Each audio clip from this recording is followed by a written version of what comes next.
बाबा जी और हुजूर जी की प्यारी साध संगत जी, राधा स्वामी जी। संगत जी, आज 2 सितंबर है और आज का दिन बहुत ही खास रहा। सुबह से ही एक मैसेज बहुत तेजी से वायरल हो रहा था कि बाबा जी आज दिल्ली में दर्शन देंगे। लेकिन किसी को भी पूरा यकीन नहीं था कि सच में बाबा जी दर्शन देंगे या नहीं, और अगर देंगे तो किस समय देंगे। इस वजह से सब लोग थोड़ा कंफ्यूज थे। लेकिन संगत जी, आज सुबह अचानक बाबा जी ने निर्णय लिया कि मैं सुबह 8:30 बजे दिल्ली के भाटी सेंटर में दर्शन दूंगा।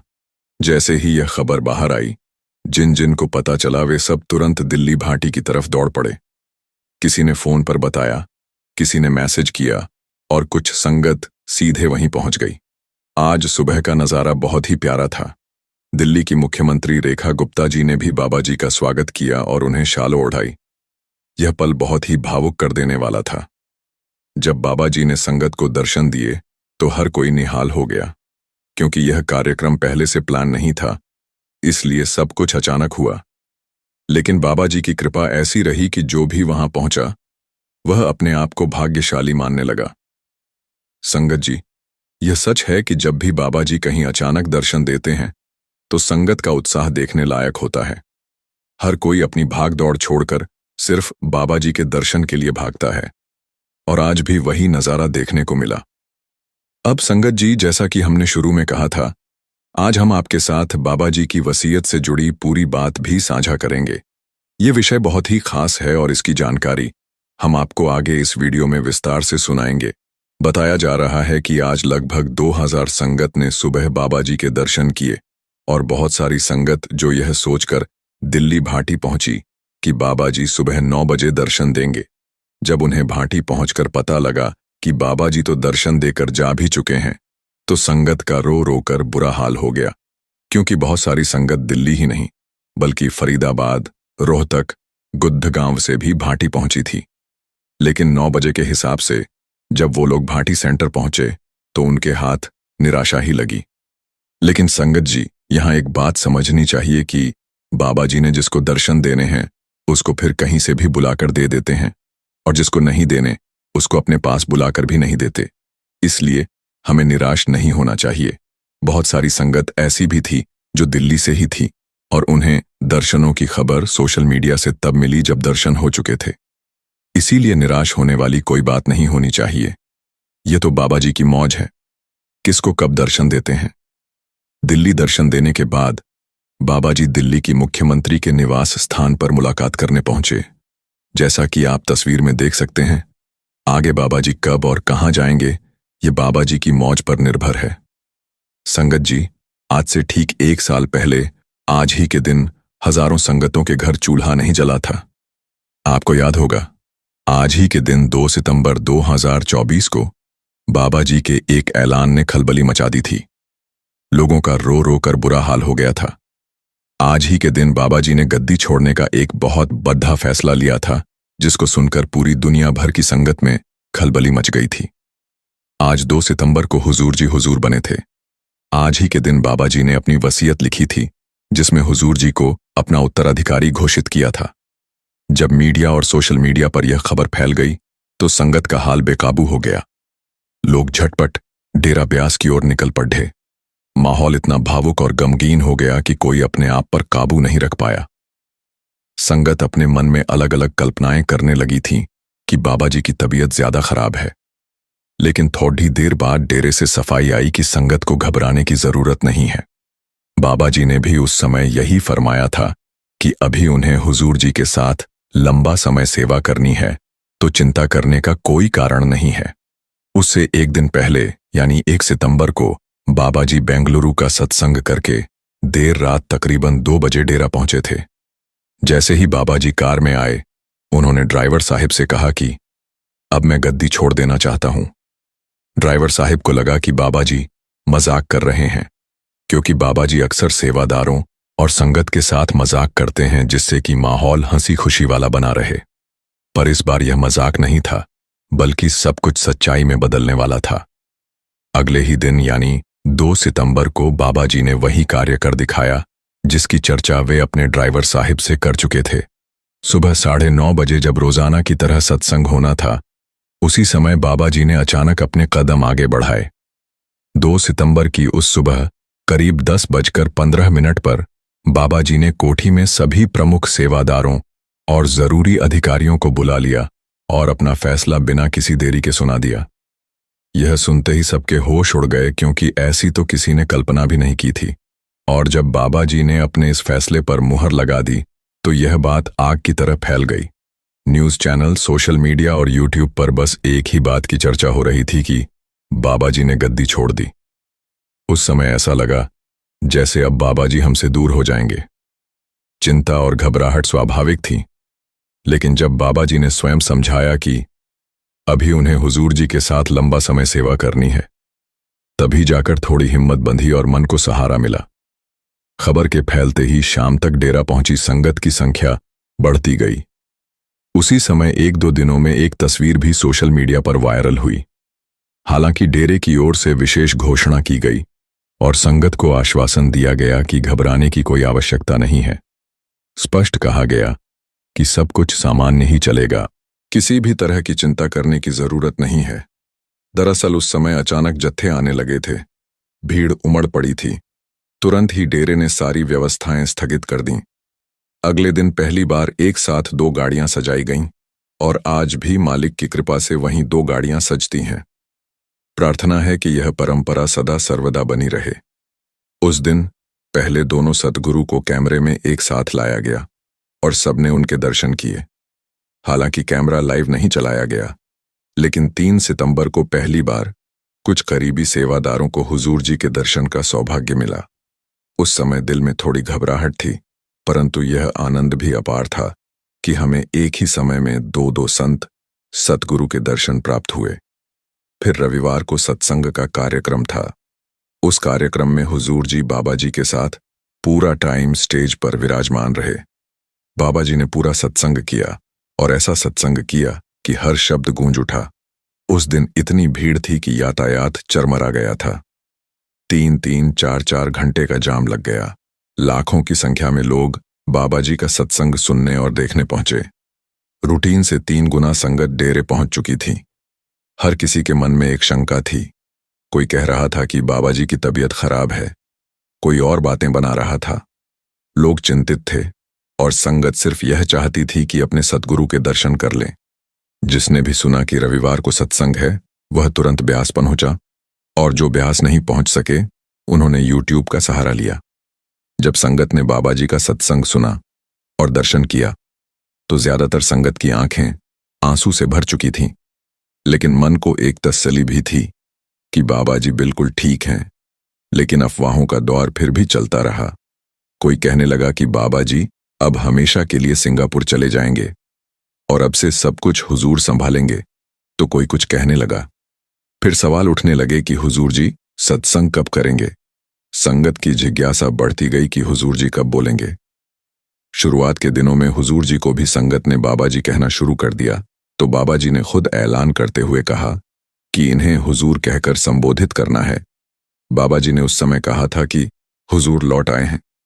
यहां बाबा जी का इशारा बड़े महाराज जी की तरफ था।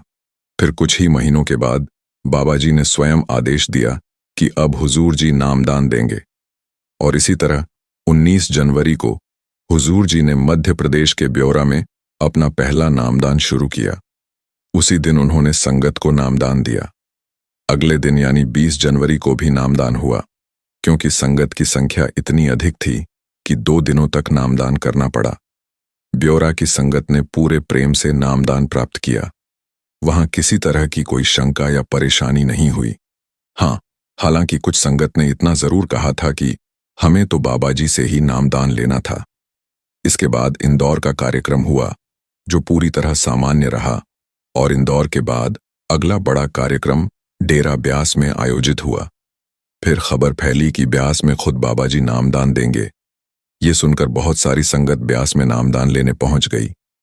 लेकिन जब पता लगा कि वहां भी हुजूर जी नामदान देंगे, तो संगत रोने लगी कि हम तो नामदान बाबा जी से ही लेना चाहते हैं, हुजूर जी से नहीं। संगत जी, यह एकदम स्वाभाविक था।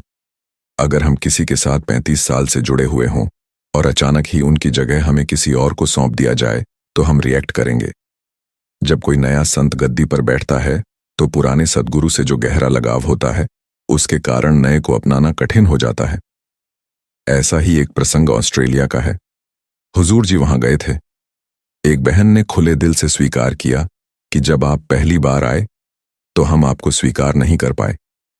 मैं तो अपनी मां से कहती थी कि मुझे हुजूर जी स्वीकार ही नहीं है, लेकिन फिर जब बहन को हुजूर जी से मिलने और उनसे बात करने का अवसर मिला तो वह भावुक हो गई और बोली, आज मुझे अफसोस है कि मैंने ऐसा क्यों कहा। बाबा जी और आपके बीच मुझे अब कोई अंतर नजर नहीं आता। जब हुजूर जी की सेवा की घोषणा हुई तब अचानक फोन आया और उन्हें कोठी बुलाया गया। वहां बाबा जी ने स्वयं उन्हें कहा, अब यह सेवा आपको सौंपी जाती है। यह सुनते ही हुजूर जी गुमसुम रह गए। उनकी आंखों से आंसू छलक पड़े और गला भर आया। वे बोले, मुझे नहीं पता कि मैं इतनी बड़ी सेवा निभा पाऊंगा या नहीं। तभी बाबा जी ने उन्हें अपने सीने से लगा लिया और दृढ़ स्वर में कहा, अब यह सेवा तुम्हें ही संभालनी है। उसके बाद से हुजूर जी हर समय बाबा जी के साथ रहने लगे। जहां भी जरूरत पड़ती बाबा जी उन्हें मार्गदर्शन देते। एक छोटा सा प्रसंग ऐसा भी है जिसे अब तक कभी साझा नहीं किया गया था। जब किसी बच्चे ने बाबा जी से विनती की कि हम आपकी आवाज सुनना चाहते हैं, बाबा जी ने मुस्कुराकर कहा, आज मेरी सुन लो, पर पूरी उम्र तुम्हें हुजूर जी की ही सुननी है। हुजूर जी हमेशा यही कहते, मैं तो बाबा जी का एक छोटा सा सेवक हूं। हमारी उंगली तो बाबा जी ने ही थाम रखी है। धीरे धीरे हुजूर जी ने अपने सत्संग आरंभ किए। शुरुआत में हुजूर जी ने 15-15 मिनट के सत्संग कुछ सेंटर में फरमाए, लेकिन अपना पहला सत्संग डेरा ब्यास में 4 मई को फरमाया। वह सत्संग लगभग 1 घंटे चला और बेहद प्रभावशाली रहा। उन्होंने पहली बार मित्र तेरा कोई नहीं संग में वाली बाणी से सत्संग की शुरुआत की। उस समय उनकी दाढ़ी अभी छोटी थी, जो समय के साथ बड़ी होती गई। मुझे याद है उस सत्संग में जब संगत पंडाल के अंदर प्रवेश कर रही थी तो सबको यही पता था कि आज का सत्संग बाबा जी फरमाएंगे। लेकिन जैसे ही सत्संग का टाइम हुआ तो एक नई आवाज सुनने को मिलने लगी। सबकी नजरें स्टेज और स्क्रीन की तरफ गड़ गईं। सबने देखा कि आज का सत्संग खुद हुजूर जी फरमा रहे हैं। यह देखकर बहुत सारी संगत भावुक हो गई थी। लेकिन जैसे जैसे सत्संग के शब्द आगे बढ़ते गए वैसे वैसे पंडाल में एकदम शांति हो गई। लाखों लोगों ने उस दिन के सत्संग का एक एक शब्द बड़ी ही गहराई से सुना और सबने पूरा सत्संग बड़े ही ध्यान से सुना। और तब से आज तक ज्यादातर सत्संग हुजूर ने ही फरमाए हैं। आइए अब 2 मिनट बात करते हैं हुजूर जी के गद्दी संभालने से पहले के जीवन पर। गद्दी संभालने से पहले हुजूर जी बाबा जी के साथ सेवा भी करते थे और नौकरी भी करते थे। हुजूर जी दवाई की बड़ी कंपनी सिप्ला में नौकरी करते थे। बाबा जी ने उन्हें एक दिन कहा, तुम नौकरी छोड़कर वापस आ जाओ, अब तुम्हारे जिम्मे सेवा है। हुजूर जी को लगा शायद उन्हें कैंटीन का इंचार्ज बना देंगे या अधिक से अधिक किसी कमेटी में सदस्य बना देंगे। उन्होंने कभी सपने में भी नहीं सोचा था कि उन्हें हुजूर बना दिया जाएगा। बाबा जी ने उन्हें हर विभाग में ड्यूटी पर लगाया। साथ ही यह भी कहा, जहां भी कोई कमी दिखे उसे नोट करते जाना। हुजूर जी हर जगह जाते और अपनी डायरी में सब कुछ लिखते जाते। उन्होंने कभी यह नहीं पूछा कि काम कैसे करना है, क्या करना है। बस बाबा जी का आदेश मानकर चुपचाप हर कमी को दर्ज करते जाते। पिछले साल आज ही के दिन यानी 2 सितंबर के बाद से हुजूर जी धीरे धीरे अपनी स्थिति में स्थिर होने लगे। संत महात्मा जब गद्दी संभालते हैं तो उन्हें भी अपनी आध्यात्मिक अवस्था में पूर्ण रूप से टिकने में थोड़ा समय लगता है। शब्द की जो शक्ति है उसे संभालना कोई साधारण मनुष्य के बस की बात नहीं। यदि सद्गुरु को ही समय लगता है तो औरों की तो बात ही क्या। फिर जब हुजूर जी पूर्ण रूप से फॉर्म में आए तब उन्होंने एक दृढ़ता और अनुशासन का परिचय दिया। दिल्ली, अहमदाबाद और कई स्थानों पर उन्होंने दर्शन दिए। डेरा ब्यास में एक छोटा सा वीआईपी कोटा चल रहा था।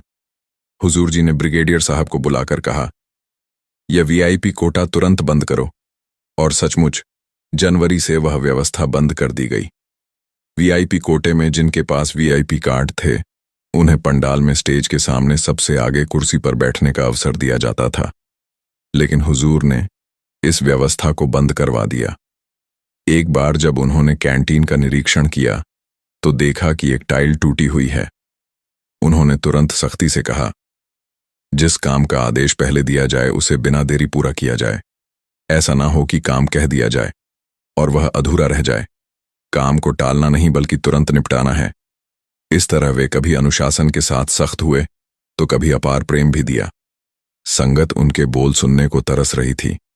बाबा जी तो सत्संग करते ही रहते थे, पर अब लोगों की चाहत यह भी थी कि हुजूर जी की आवाज भी सुनने को मिले। इसके बाद हुजूर जी ने दूसरा सत्संग और प्रश्नोत्तर का कार्यक्रम किया। उस समय बाबा जी मई महीने में सिंगापुर चले गए थे ताकि हुजूर जी को पूरी तरह अवसर मिल सके। 11 मई का भंडारा भारत पाकिस्तान युद्ध के चलते रद्द कर दिया गया था और 12 मई को बाबा जी सिंगापुर चले गए थे। फिर 18 मई को जब बाबा जी सिंगापुर में थे, हुजूर जी ने अकेले ही पूरे भंडारे को संभाला, प्रश्नोत्तर किया। उन्होंने हर प्रश्न का उत्तर देने का पूरा प्रयास किया। हालांकि कभी कभी थोड़ी झिझक होती, क्योंकि संगत अलग अलग प्रकार के सवाल करती थी। ये सब मालिक की मर्जी से होता है और उस व्यवस्था को शब्दों में पूरी तरह व्यक्त करना संभव नहीं। 18 मई 2019 को हुजूर जी ने डेरा ब्यास में दूसरा सत्संग किया। वह सत्संग लगभग 1 घंटे चला और उसमें उन्होंने एक ओंकार सतनाम करता पुरख निर्भय निर्वैर वाली बाणी से आरंभ किया। उस दिन भी बड़ी संख्या में संगत आई थी और हुजूर जी ने खुलकर सत्संग किया। हुजूर जी और बाबा जी के सत्संग का ढंग थोड़ा अलग था। बाबा जी अपने समय अनुसार बातें समझाते हैं, जबकि हुजूर जी ज्यादा मौजूदा समय की परिस्थितियों, कमजोरी और जरूरतों को ध्यान में रखकर अपने विचार रखते हैं। इसके बाद 25 मई को हुजूर जी ने सोलन में तीसरा सत्संग किया। वहां उन्होंने मित्र तेरा कोई नहीं संज्ञान वाली बाणी से आरंभ किया। उस दिन बाबा जी डेरा ब्यास में ही थे और सोलन में नहीं आए थे। सोलन के कार्यक्रम के बाद हुजूर जी को विदेशी यात्रा पर भेजा गया। बाबा जी उस समय मसूरी चले गए थे। वहीं हुजूर जी ने ऑस्ट्रेलिया, न्यूजीलैंड और इंडोनेशिया का पूरा दौरा किया। यात्रा समाप्त करके वे मुंबई वापस लौट आए। 22 जून को हुजूर जी ने परौर में सत्संग किया। वहां उन्होंने बाणी ली धाम अपने, चलो भाई पराए देश नहीं रहना। यह हुजूर जी का चौथा सत्संग था। यह लगभग 1 घंटा 5 मिनट तक चला। पर और में भारी संगत उमड़ी हुई थी और सत्संग के समय तेज वर्षा भी हो रही थी, परंतु श्रद्धालुओं का उत्साह कम नहीं हुआ। इसके बाद हुजूर जी ने 5वां सत्संग अभी 2 दिन पहले 31 अगस्त को हैदराबाद में किया, जहां उन्होंने चौथी बाणी जगजीवन सांचा एक दाता से आरंभ किया। हमने आपको पहले भी बताया था कि हुजूर जी वास्तव में हुजूर महाराज जी ही हैं। यही कारण है कि वे वहीं वाणियां ले रहे हैं जो पहले हुजूर महाराज जी लिया करते थे। उनका सत्संग करने का ढंग, बोलने की शैली और समझाने का तरीका भी वैसा ही है जैसा हुजूर महाराज जी का हुआ करता था।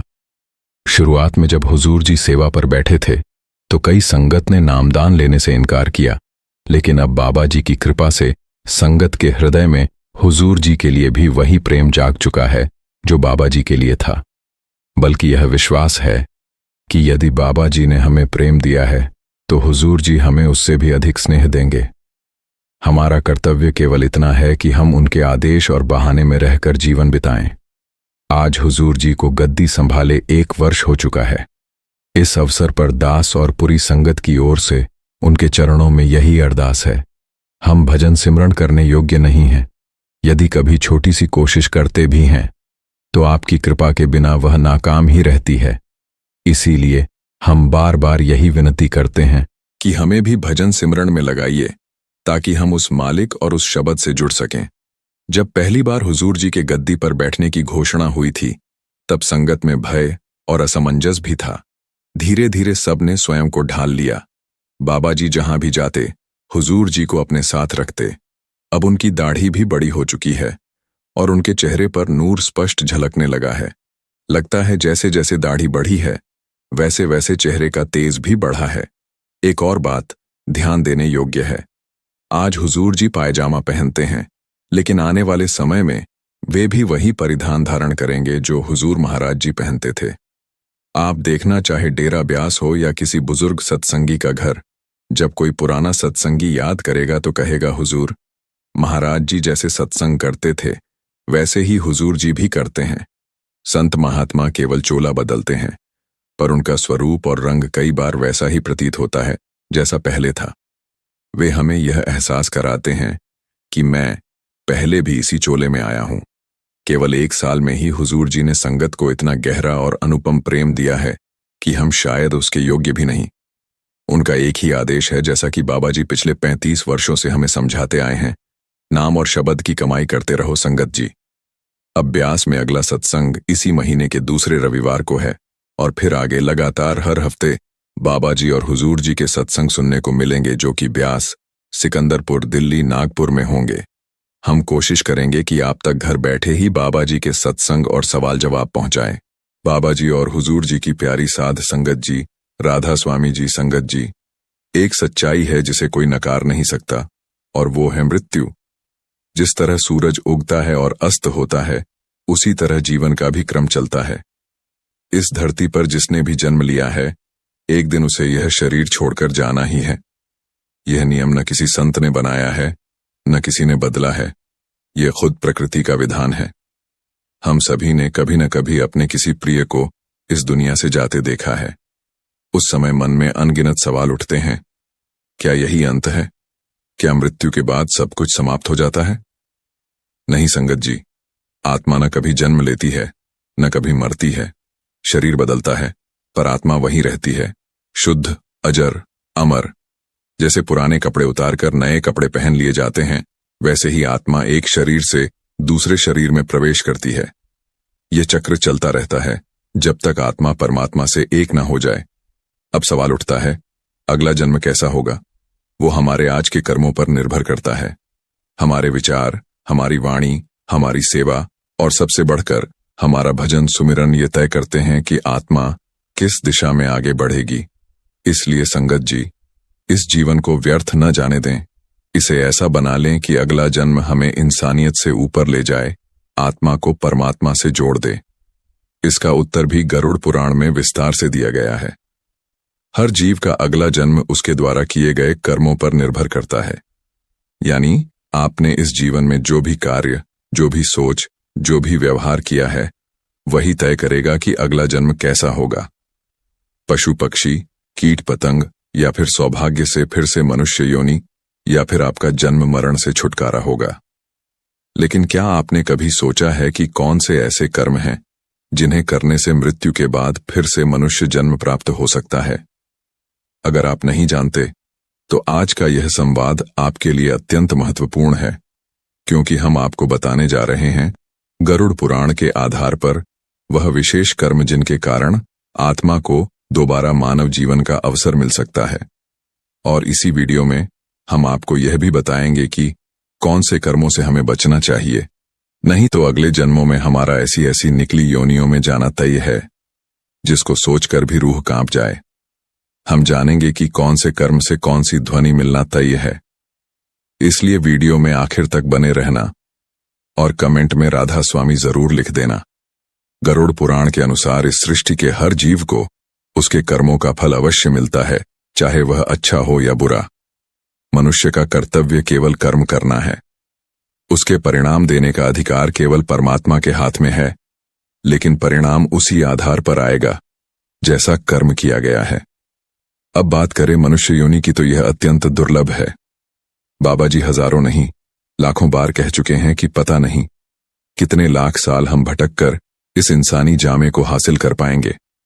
संगत जी, अगर इस जीवन में आपको मनुष्य जन्म मिला है तो यह पूर्व जन्मों के पुण्य का ही फल है।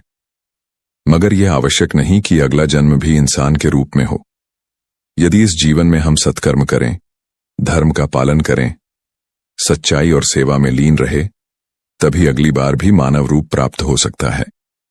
अन्यथा आत्मा को 84 लाख योनियों में भटकना पड़ सकता है। 84 लाख योनियों में सिर्फ पशु पक्षी ही नहीं, बल्कि पेड़ पौधे भी होते हैं। अब यहां जानना जरूरी है कि कर्म मुख्य रूप से 3 प्रकार के होते हैं। सबसे पहला है संचित कर्म। ये वे कर्म होते हैं जो हमने अपने पूर्व जन्मों में किए हैं और जिनका फल अभी नहीं मिला। ये हमारे जीवन के खाते में जमा है और जब समय आता है तो इनमें से कुछ फलित होते हैं। दूसरे नंबर पर है प्रारब्ध कर्म। जब भी किसी जीव को यह मानव शरीर प्राप्त होता है तो वह केवल संयोग नहीं होता, बल्कि उसके पहले के जन्मों में किए गए कर्मों की एक निश्चित योजना का परिणाम होता है।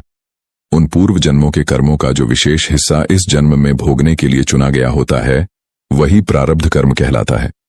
इसी के आधार पर हमें यह शरीर, यह जीवन, यह परिवार, सुख दुख, सफलता असफलता सब कुछ मिलता है।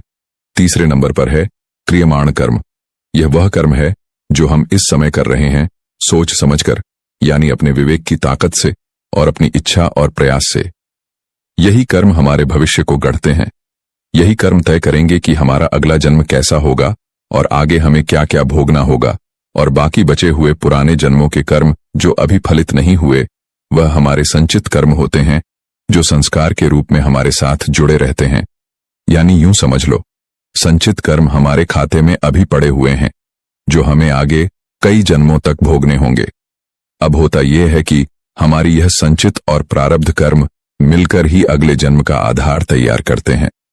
गरुड़ पुराण कहता है कि यही कर्म तय करते हैं कि हमारी आत्मा अगली बार चांदी से लाख योनियों में से किस योनि में जन्म लेगी, इंसान के रूप में, किसी जानवर के रूप में या किसी और जीवन के रूप में। इसीलिए बाबा जी समझाते हैं कि जब मनुष्य को एक बार यह दुर्लभ जीवन मिल गया है तो इसे व्यर्थ न जाने दें।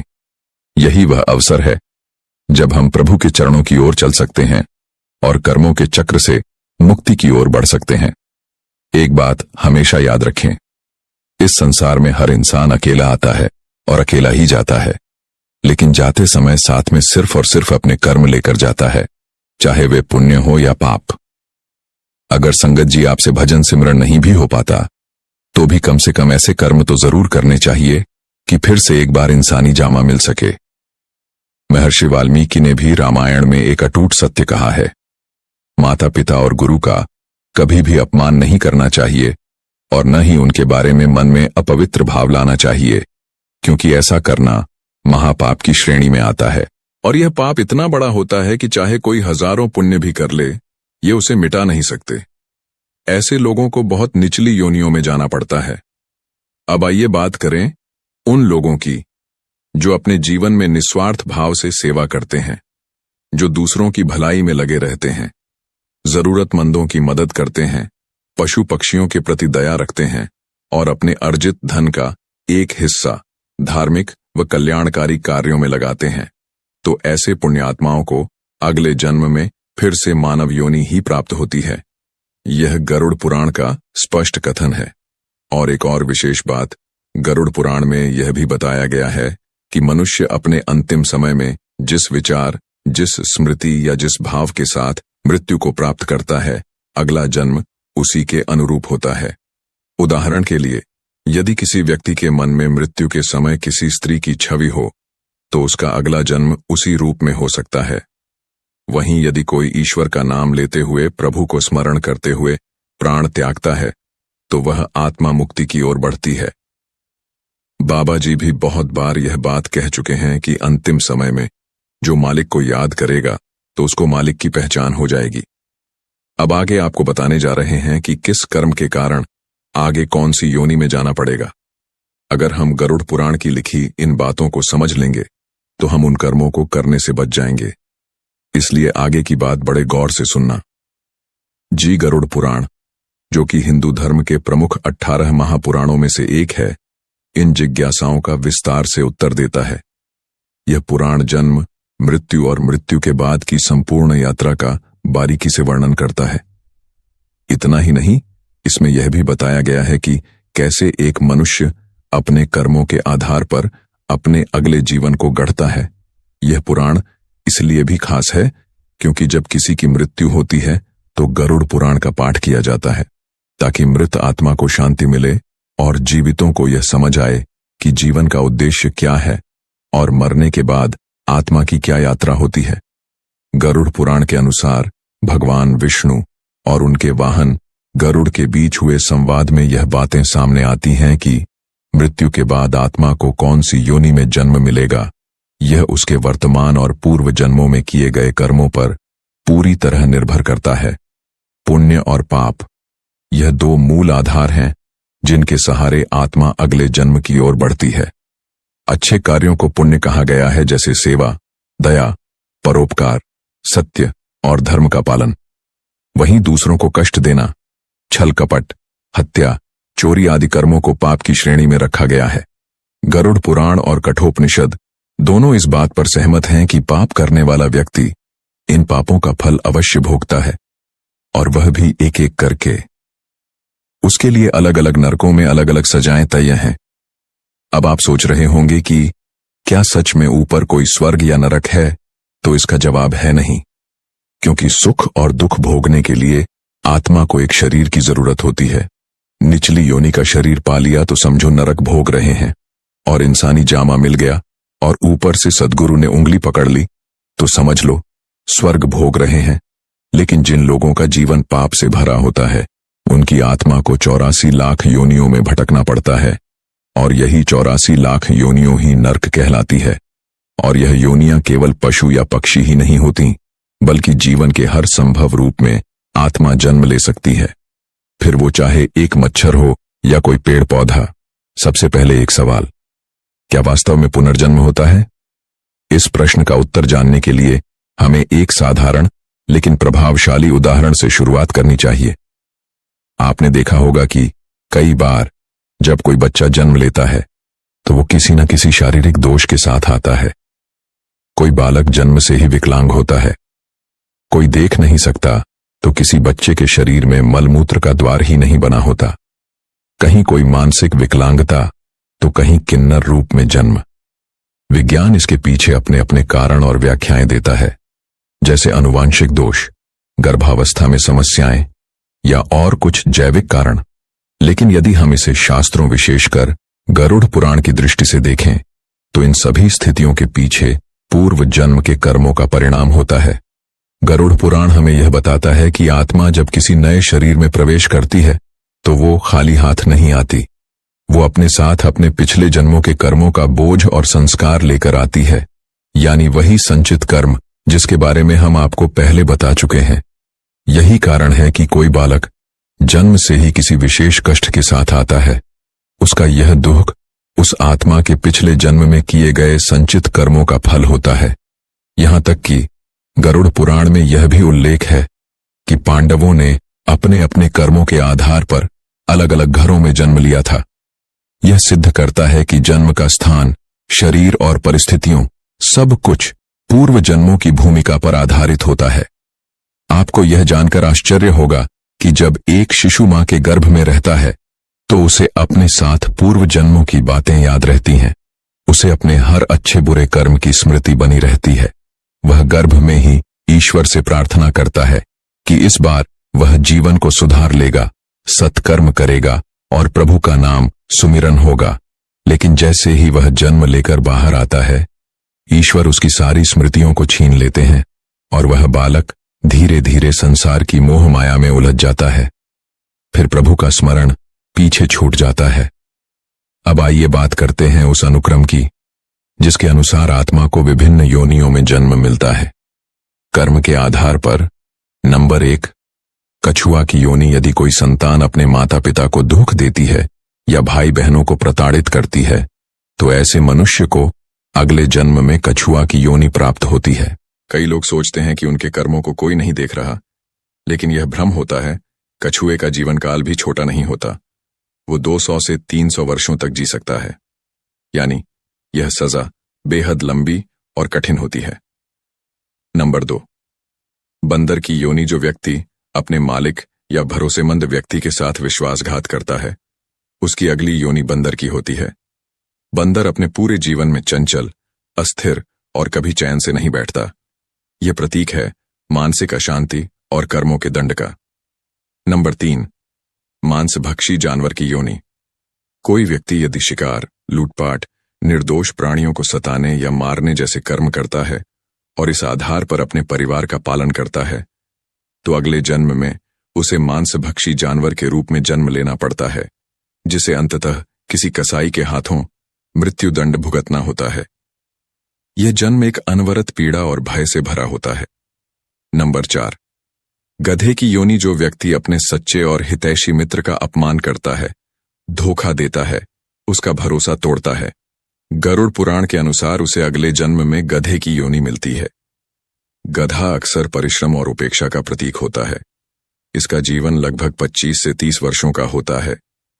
अगर उस आत्मा के पाप सीमित और क्षमा लायक हों तो वह जल्दी ही उस योनि से मुक्ति पा सकती है। नंबर 5, कुत्ते का जन्म। गरुड़ पुराण के अनुसार जो व्यक्ति धर्म का अपमान करता है, भजन सिमरण और धार्मिक आचार विचार से नफरत करता है, शास्त्रों, वेदों और पुराणों का मजाक उड़ाता है या उनका विरोध करता है और ईश्वर के प्रति श्रद्धा नहीं रखता, यानी नास्तिक होता है, ऐसे लोगों को मृत्यु के बाद कुत्ते की योनि में जन्म मिलता है। कुत्ते की योनि प्रतीक है एक अस्थिर, तिरस्कृत और संघर्षपूर्ण जीवन का। नंबर 6, कीड़े मकोड़े, मच्छर आदि की धुनी। जो लोग दूसरों की बुराई करते हैं, निंदा करते हैं, कटु व्यवहार रखते हैं या फिर किसी से लिया हुआ धन वापस नहीं करते, ऐसे लोगों को कीट पतंगों की योनि प्राप्त होती है। चाहे उनके अंदर कितनी भी प्रतिभा हो, उस योनि में उन्हें कोई सम्मान नहीं मिलता। एक उदाहरण लीजिए, चींटी जो रात मेहनत करती है फिर भी हमेशा किसी के पैरों तले कुचली जाती है। एक मच्छर उड़ने की क्षमता रखता है लेकिन फिर भी इंसान एक ताली बजाकर उसको दर्दनाक मौत दे देता है। यह योनि अत्यंत सूक्ष्म और दुखदायी होती है। नंबर 7, सुंदर या उल्लू का जन्म। जो लोग इत्र, सुगंधित द्रव्यों या कीमती वस्तुओं की चोरी करते हैं, दूसरों को ठगते हैं, उनका अगला जन्म उल्लू या फिर शूद्र के रूप में होता है।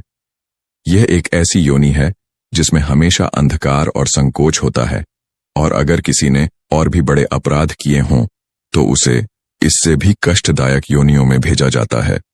जो पराई स्त्री या पुरुष पर आकर्षित होने वाले लोग होते हैं, उन्हें भेड़िया, सियार, गिद्ध, कौवा जैसी ध्वनि मिलती है। ये सारी योनियां जीवन की गिरावट और अंधकार की प्रतीक हैं। इन कष्टों को झेलने के बाद ही उन्हें मनुष्य योनि दोबारा प्राप्त होती है। गाली देने वालों को कौन सी सजा मिलती है?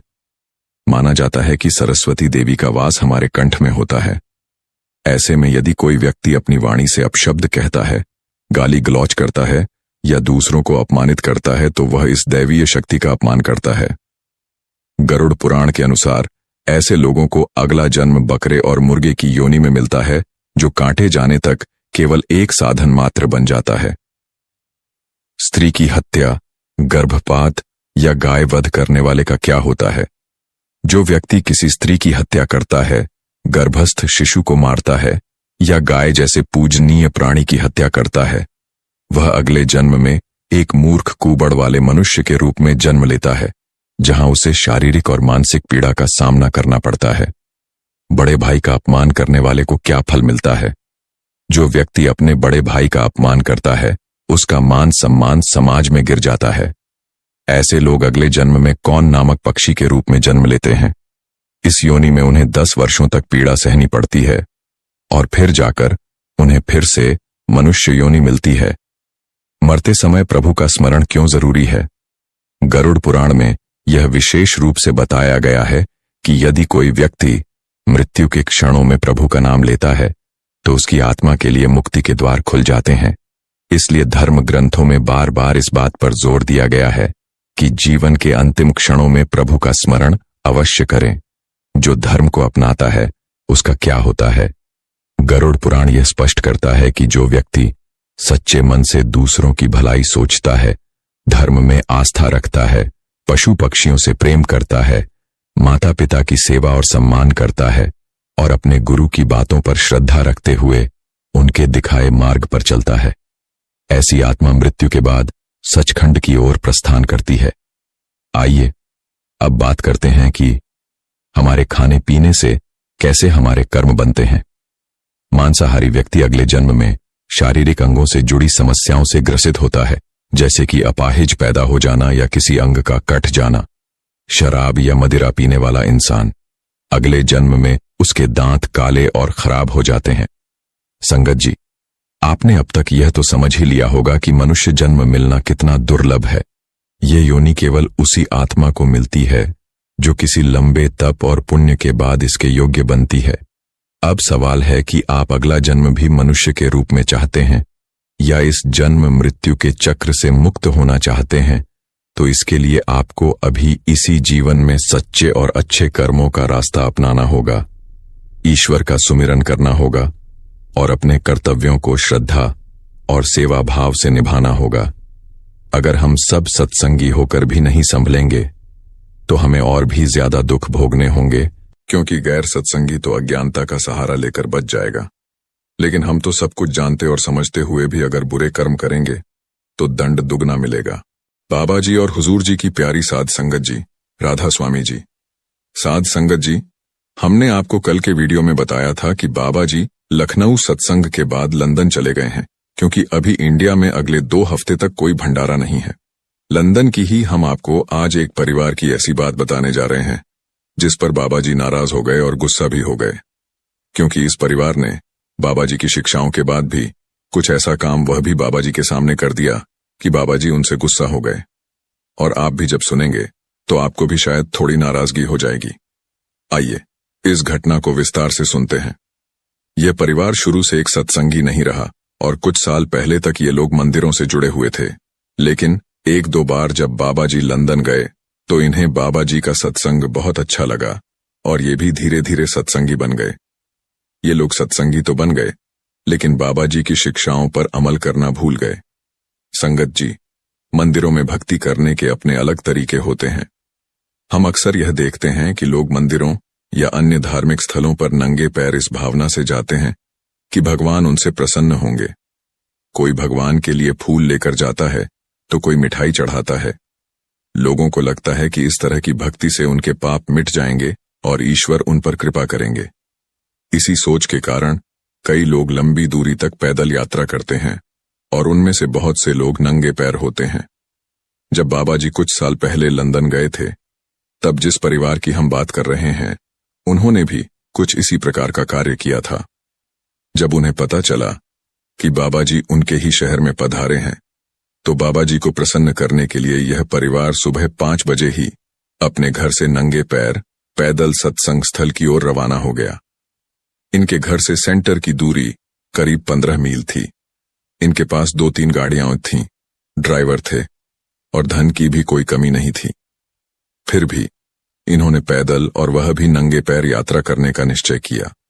साथ ही बाबा जी को भेंट स्वरूप देने के लिए मिठाइयां और कई उपहार भी साथ ले लिए, क्योंकि ये लोग ऐसा करके बाबा जी को खुश करना चाहते थे, जिससे कि बाबा जी की कृपा उन पर बरसती रहे।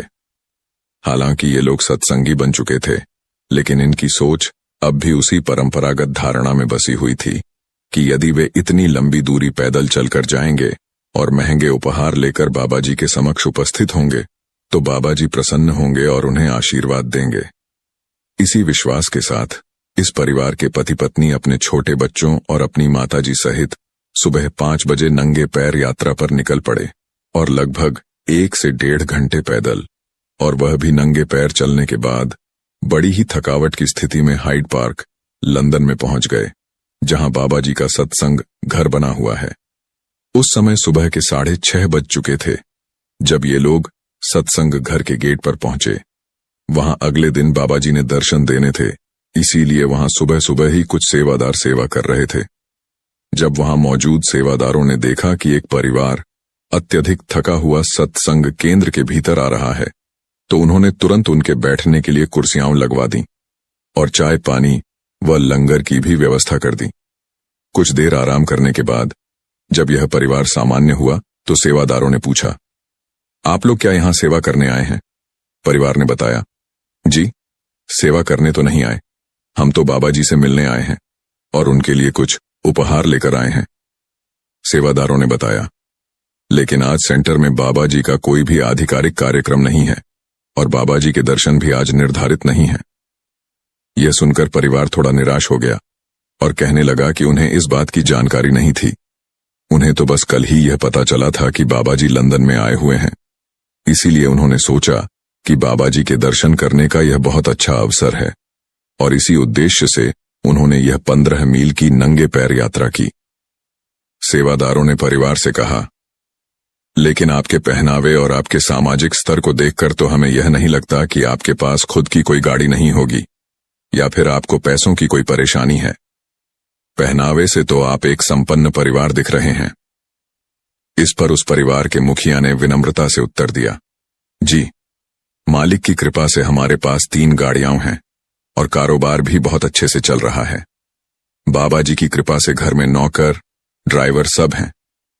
सेवादारों ने फिर पूछा, तो जब आपके पास इतनी सुविधा है तो फिर इतने छोटे बच्चों और बुजुर्ग माताजी के साथ पैदल चलने की क्या जरूरत थी? परिवार के मुखिया ने जवाब दिया, जी, हम पहले जिस संस्था से जुड़े थे वहां हम हमेशा पैदल ही जाया करते थे।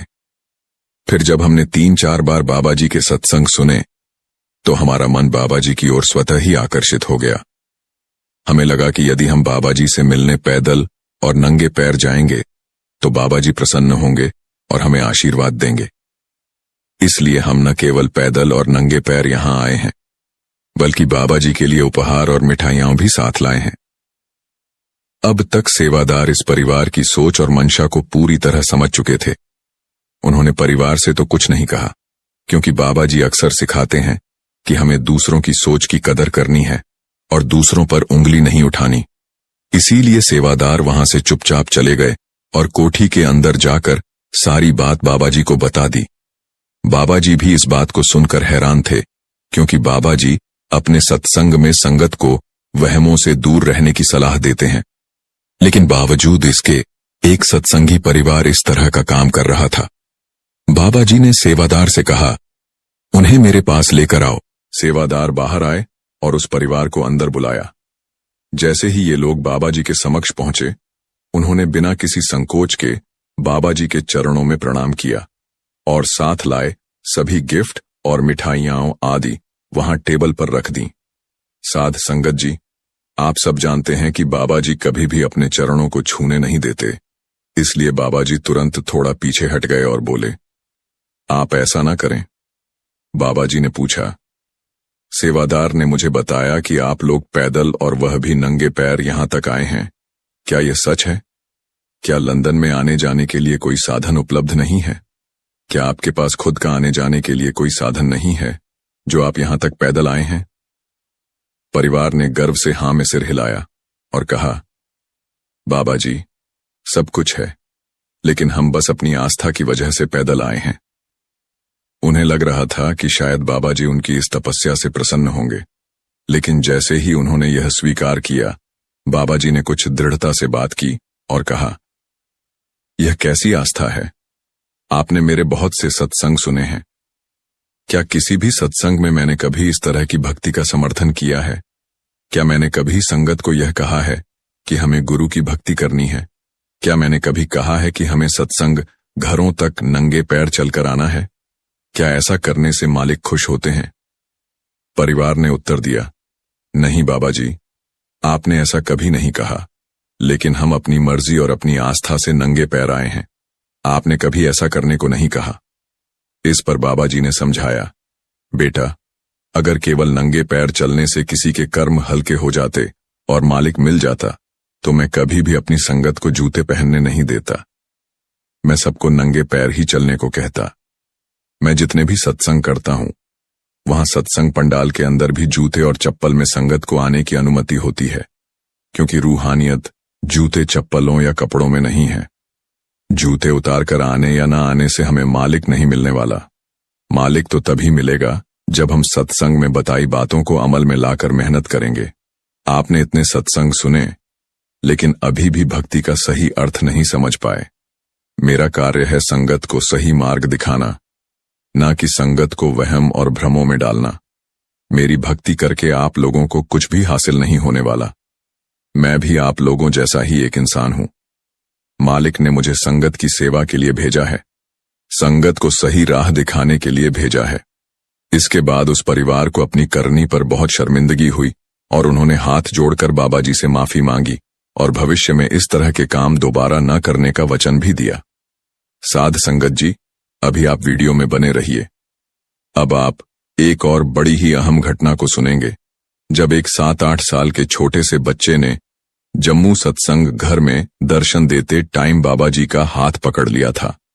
उस दिन जब बाबा जी जम्मू के सत्संग घर में प्रवेश कर रहे थे, तभी अचानक एक छोटा बच्चा उनके सामने आ गया। सिक्योरिटी कर्मियों ने जब बच्चे को एक ओर हटाने की कोशिश की, तो वह जिद पर अड़ गया और हटने को तैयार नहीं हुआ। साध संगत जी, यह 7 साल का बच्चा जम्मू का ही रहने वाला है और उसका पूरा परिवार पहले से ही सत्संगी है। लेकिन इस बच्चे ने अब तक बाबा जी के दर्शन केवल तस्वीरों में ही किए थे। जब जब बाबा जी जम्मू आए, तब तब यह बच्चा किसी न किसी वजह से सत्संग घर नहीं जा सका।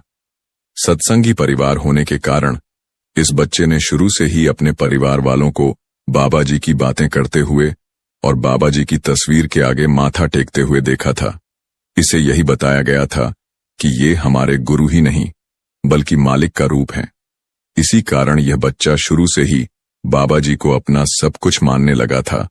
लेकिन अभी तक इसके नसीब में बाबा जी के दर्शन नहीं थे।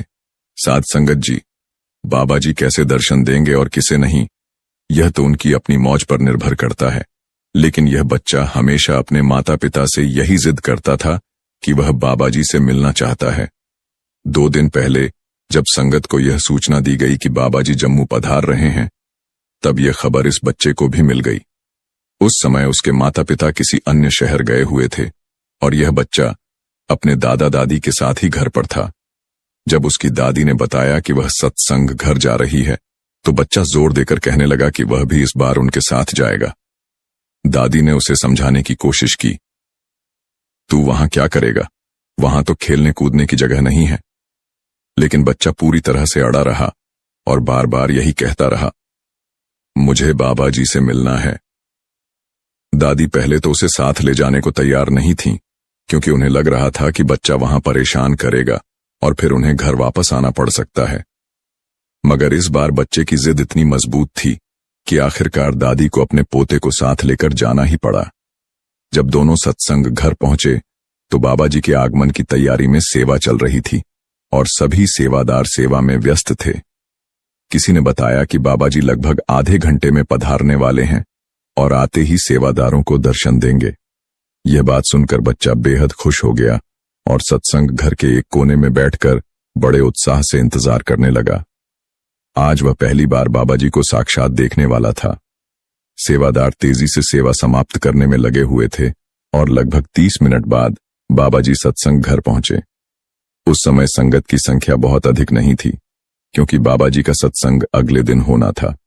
बाबा जी ने सेवादारों से मिलने और दर्शन देने की बात कही तो सेक्रेटरी साहब ने यह खबर सेवादारों तक पहुंचा दी। इसलिए सभी सेवादार आराम से लाइन में बैठ गए। बाबा जी पैदल चलते हुए एक एक सेवादार को दर्शन दे रहे थे।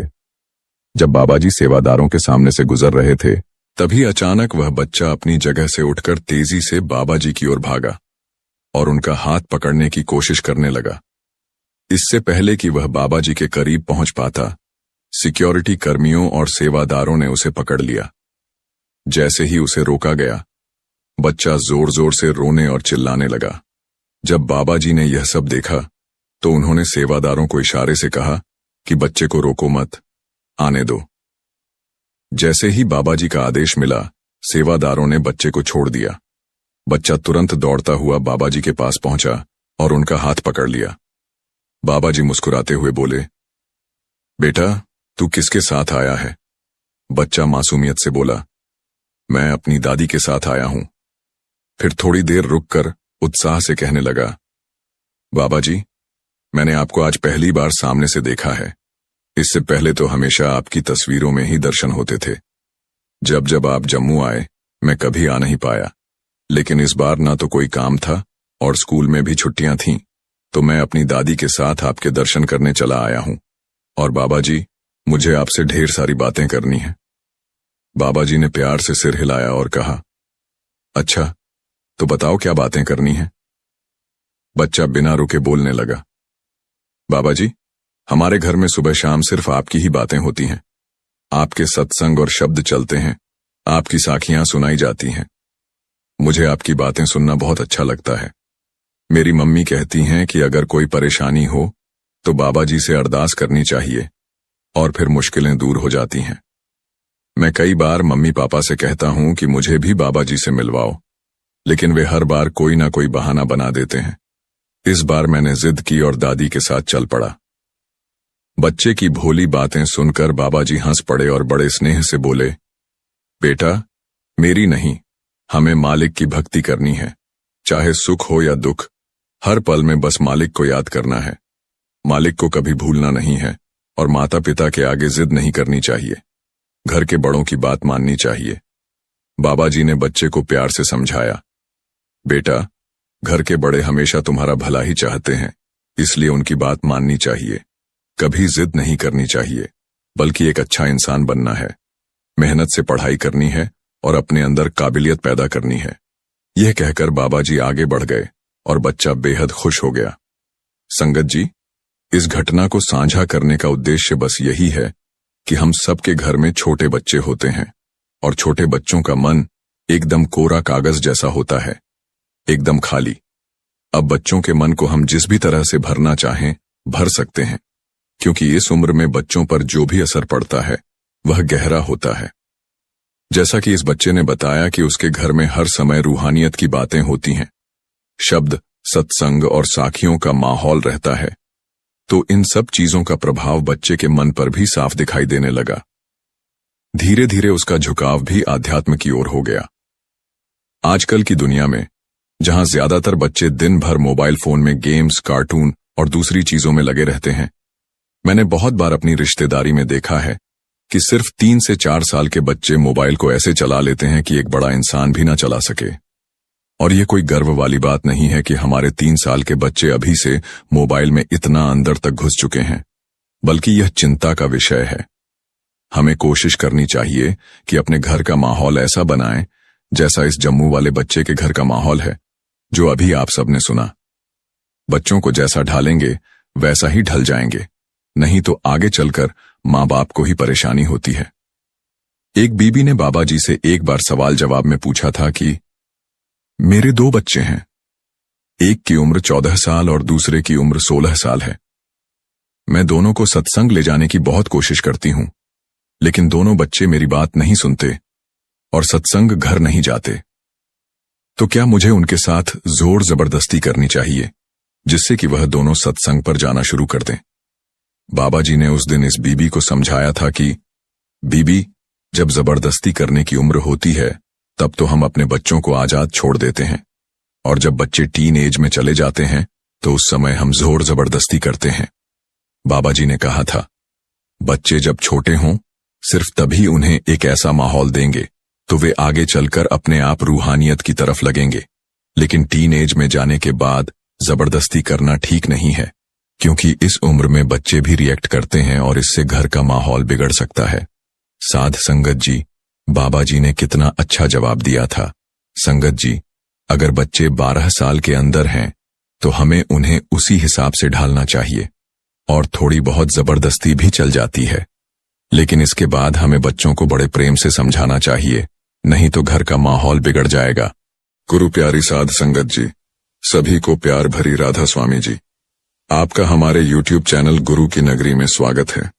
संगत जी, आज की साखी सुनकर हमें यह एहसास होगा कि निष्काम भाव से की गई एक दिन की सेवा का भी हमें क्या फल मिलता है। संगत जी, अक्सर बाबा जी के सवाल जवाब में बहुत से लोग कहते हैं कि बाबा जी, आखिरी वक्त तक हम आपकी सेवा और सिमरन करते हुए जाएं। तो वे लोग ऐसा क्यों कहते हैं, हम इस साखी के जरिए सुनेंगे। तो संगत जी, आपके आगे यही विनती है कि साखी को पूरा जरूर सुनिएगा।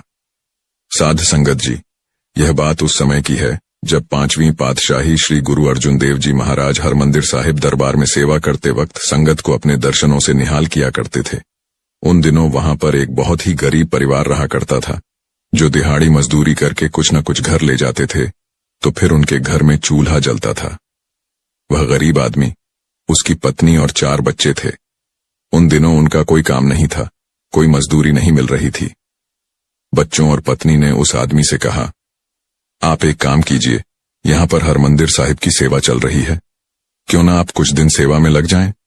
सुना है वहां जो गुरु हैं वे सेवा के बदले में बहुत कुछ दिया करते हैं। उस आदमी ने कहा, अगर मैं सेवा पर चला गया तो फिर तुम लोगों के खाने का प्रबंध कैसे चलेगा? तो उन्होंने कहा, कोई बात नहीं, आप सेवा में जाएं, घर का प्रबंध हम खुद देख लेंगे। अगले दिन वह आदमी श्री हरमंदिर साहिब में जाकर नतमस्तक हुआ और वहीं पर सेवा में लग गया। वहां पर तालाब के काम की सेवा चल रही थी, जहां से मिट्टी भरकर लोग टोकरियों से बाहर फेंक रहे थे। उस व्यक्ति ने 3-4 दिन बड़े तन मन से सेवा की। उसका मन भी लग गया और जैसे जैसे वह व्यक्ति वहां पर सेवा करता रहा, इधर बरकत होनी शुरू हो गई। घर पर एक आदमी आया जिसने कहा, मैं दूसरे प्रदेश से आया हूं, जहां पर आपकी जमीन आपके नाम पर है। मैं एक ईमानदार आदमी हूं, इसलिए वह जमीन मैं नहीं रख सकता। ये सारे कागज और कुछ पैसे हैं जो आपके हैं, इसे आप रखें। संगत जी, अब उन लोगों को समझ में नहीं आ रहा था कि उनके साथ क्या हो रहा है। उन्होंने जमीन के पेपर और पैसे रख लिए। उनके बेटे ने कुछ छोटा मोटा काम शुरू किया, जिसमें बाबा जी की कृपा से बहुत ही मुनाफा होना शुरू हो गया। उधर 7 दिन की सेवा में उस आदमी ने जब समय लगाया तो शाम को उसकी वापसी थी। शाम को जब उसने वापस आना था तो गुरु साहिब ने उन सभी सेवादारों को बिठाया, सबको धन्यवाद दिया, उन्हें प्रसाद दिया और फिर कहा, अब आप सब लोग घर जाइए, आप पर गुरु घर की कृपा बनी रहे। यह बात सुनकर उस आदमी ने सोचा, मैं यहां पर 7 दिन की सेवा कर रहा हूं और गुरु साहिब ने केवल यह कहकर वहां से भेज दिया कि गुरु घर की कृपा आप पर बनी रहे। अब वह आदमी वहां से मायूस होकर प्रसाद लेकर चल पड़ा। जब घर आ रहा था तो रास्ते में एक सज्जन पुरुष उससे मिले। वह सज्जन जो भी लोग वहां से सेवा करके आते थे, रास्ते में चाय नाश्ता उन लोगों को खिलाया करते थे और फिर उन्हें घर भेजते थे। अब जब वह आदमी सामने से गुजरा तो उस सज्जन ने उससे कहा, भाई साहब, आप सेवा से आ रहे हैं तो चाय नाश्ता करके घर को जाना। उस आदमी को थोड़ी भूख लगी थी और वह थका भी हुआ था, तो उसने वहां पर बैठकर थोड़ा सा जलपान कर लिया। अब उस सज्जन ने पूछा, क्या आपको गुरु साहिब के दर्शन हुए? तो उस आदमी ने कहा, मैं पिछले 7 दिनों से वहां पर सेवा कर रहा था। आज जब वापस आया तो गुरु साहिब ने दर्शन दिए और कहा कि गुरु घर की कृपा आप पर बनी रहे। ऐसा कहते हुए वह आदमी बड़ा उदास दिखाई दे रहा था। तो सज्जन व्यक्ति ने कहा, सच में आपको गुरु साहिब ने यह वचन कहे तो आपको तो खुश होना चाहिए। तो उस व्यक्ति ने कहा, यही कहा था, लेकिन मैं इन वचनों का क्या करूं? मैं तो बड़ा गरीब हूं, लेकिन गुरु साहिब ने मुझे केवल यही बात कहकर वहां से भेज दिया। तो उस सज्जन व्यक्ति ने कहा, आप ऐसा करो कि मेरे पास 100 मोहरें हैं, आप यह 100 मोहरें मुझसे ले लो, लेकिन जो वचन सतगुरु ने आपको कहे हैं वह वचन आप मुझे बोल दो। तो उस आदमी ने कहा, यह बात ठीक है, मुझे थोड़ी मोहरें मिल जाएंगी तो मेरा क्या जाता है, मैं वह वचन बोल देता हूं। यह सोचकर उस आदमी ने 100 मोहरें उससे ले लीं और यह कह दिया कि गुरु ने जो वचन मुझे कहे थे वह वचन अब आपके हुए कि गुरु की कृपा अब आप पर बनी रहे। अब जैसे ही वह व्यक्ति वहां से निकला, घर पर जो मुनाफे का काम चल रहा था वह घाटे में जाना शुरू हो गया। जब तक वह घर पहुंचा, घर पहुंचते पहुंचते रात हो गई और घर जाकर जैसे ही अपने घर वालों के पास गया तो उसके बेटे ने कहा, पिताजी, आप इतने समय के लिए वहां थे तो ऐसे ऐसे बड़े ही भले व्यक्ति घर पर आए जिन्होंने हमें जमीन के पेपर दिए, पैसे दिए। हमारा काम भी अच्छा चल पड़ा था, लेकिन आज 4 बजे से हमारी बरकत होनी बंद हो गई। तो उस आदमी को ख्याल आया कि 4 बजे तो मैंने उस सज्जन को गुरु साहिब के दिए हुए वचन दिए थे। उसने सारी बात अपने घर वालों को बताई कि जो गुरु ने मुझे वचन कहे थे वह वचन मैं किसी और आदमी को देकर आया हूं, तभी से यह काम होना शुरू हो गया है। तो घर वाले बहुत पछताए और कहा, नहीं, आपको गुरु साहब से जाकर माफी मांगनी चाहिए ताकि फिर कभी ऐसा ना हो। तो उन्होंने ऐसा ही किया। वह गुरु साहिब के पास गए, उनसे माफी मांगी क्योंकि उन्हें इस बात का एहसास नहीं था कि सेवा का मूल्य क्या है, गुरु के वचनों का क्या मूल्य है।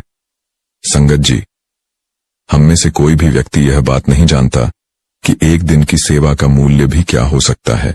अब जब आसपास के लोगों को यह पता चला कि गुरु साहिब की इतनी कृपा हुई कि सेवा से ही उस आदमी का और उसके परिवार का पार उतारा हो गया है, तो पास के ही एक परिवार का व्यक्ति जो बहुत ही गरीब था, उसने भी सेवा पर जाने का फैसला किया। उस आदमी ने सोचा कि मैं वहां जाकर गुरु साहिब से कुछ नहीं मांगूंगा, मैं वहां जाकर निष्काम भाव से सेवा करूंगा। अब उस आदमी ने ऐसा ही किया। वह जाकर बड़े दिल से सेवा में लग गया और एक दिन की सेवा करके बहुत खुश हो गया, बड़ा आनंदमय हो गया। अब जब वह व्यक्ति घर वापस जा रहा था तो रास्ते में उसका एक्सीडेंट हो गया, जिसके कारण उसकी मृत्यु हो गई। अब समय बीतता गया। उस आदमी की मृत्यु होने के कुछ साल बाद एक राजा इसी दरबार में आया, जब गद्दी पर श्री गुरु गोविंद सिंह जी महाराज विराजमान थे। एक राजा हाथी पर आया और गुरु साहिब से तुरंत मिलने के लिए गुजारिश की, तो सदगुरु ने कहा, राजा को बोलो थोड़ा इंतजार करें, हम आते हैं। राजा ने फिर संदेश भिजवाया, नहीं, गुरु साहिब से कहिए कि जल्दी बाहर आएं, मुझे जाना है। जब गुरु साहिब ने समय दिया तो राजा अंदर आया। जैसे ही राजा अंदर आया, गुरु साहिब उसे देखकर हंसने लगे। अब राजा को महसूस हुआ कि गुरु साहिब मुझे ऐसा देखकर क्यों हंस रहे हैं। जैसे जैसे राजा पास आता गया, गुरु साहिब की हंसी बढ़ती गई। अब जब राजा पास में आकर बैठा तो उसने सलाम करके गुरु साहिब से कहा, गुरुजी, मुझे यह बात समझ नहीं आई कि आप मुझे देखकर हंस क्यों रहे थे। क्या मेरी शक्ल अच्छी नहीं है या फिर मेरी तरफ से कोई गुस्ताखी हुई है?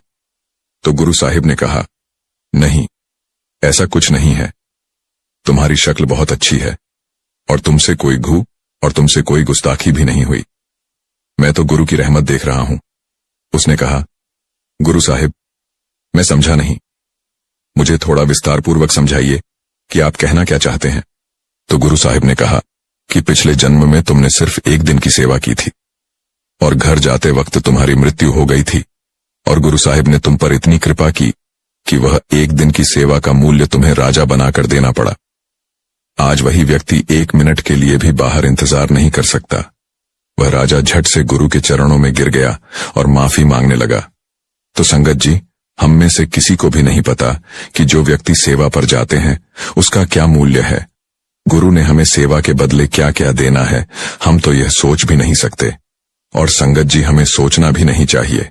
हमें तो केवल अपने गुरु के हुक्म की पालना करनी चाहिए, और जब भी सेवा का मौका आए हमें हमेशा तत्पर रहना चाहिए, निष्काम सेवा करनी चाहिए। कभी मन में यह ख्याल नहीं होना चाहिए कि इसके बदले में गुरु हमें क्या देंगे। साध संगत जी, मनुष्य को जीवन में आने वाले बदलावों से डरना नहीं चाहिए, बल्कि उन्हें यह सोचकर स्वीकार करना चाहिए कि उनके जीवन में कुछ बेहतर होने वाला है। सबसे कठिन जीत खुद पर जीत होती है, लेकिन किसी को भी यह महसूस न होने दें कि आप इसके लायक नहीं हैं। एक गांव में मंगेश नाम का व्यक्ति रहता था। मंगेश का जन्म एक गरीब परिवार में हुआ था। मंगेश के परिवार में केवल 2 सदस्य थे, पति और उसकी पत्नी। वे एक कच्चे घर में रह रहे थे। वह गरीब आदमी दिन भर मजदूरी करके अपना और अपनी पत्नी का पेट पालता था। इस तरह दोनों का जीवन चल रहा था।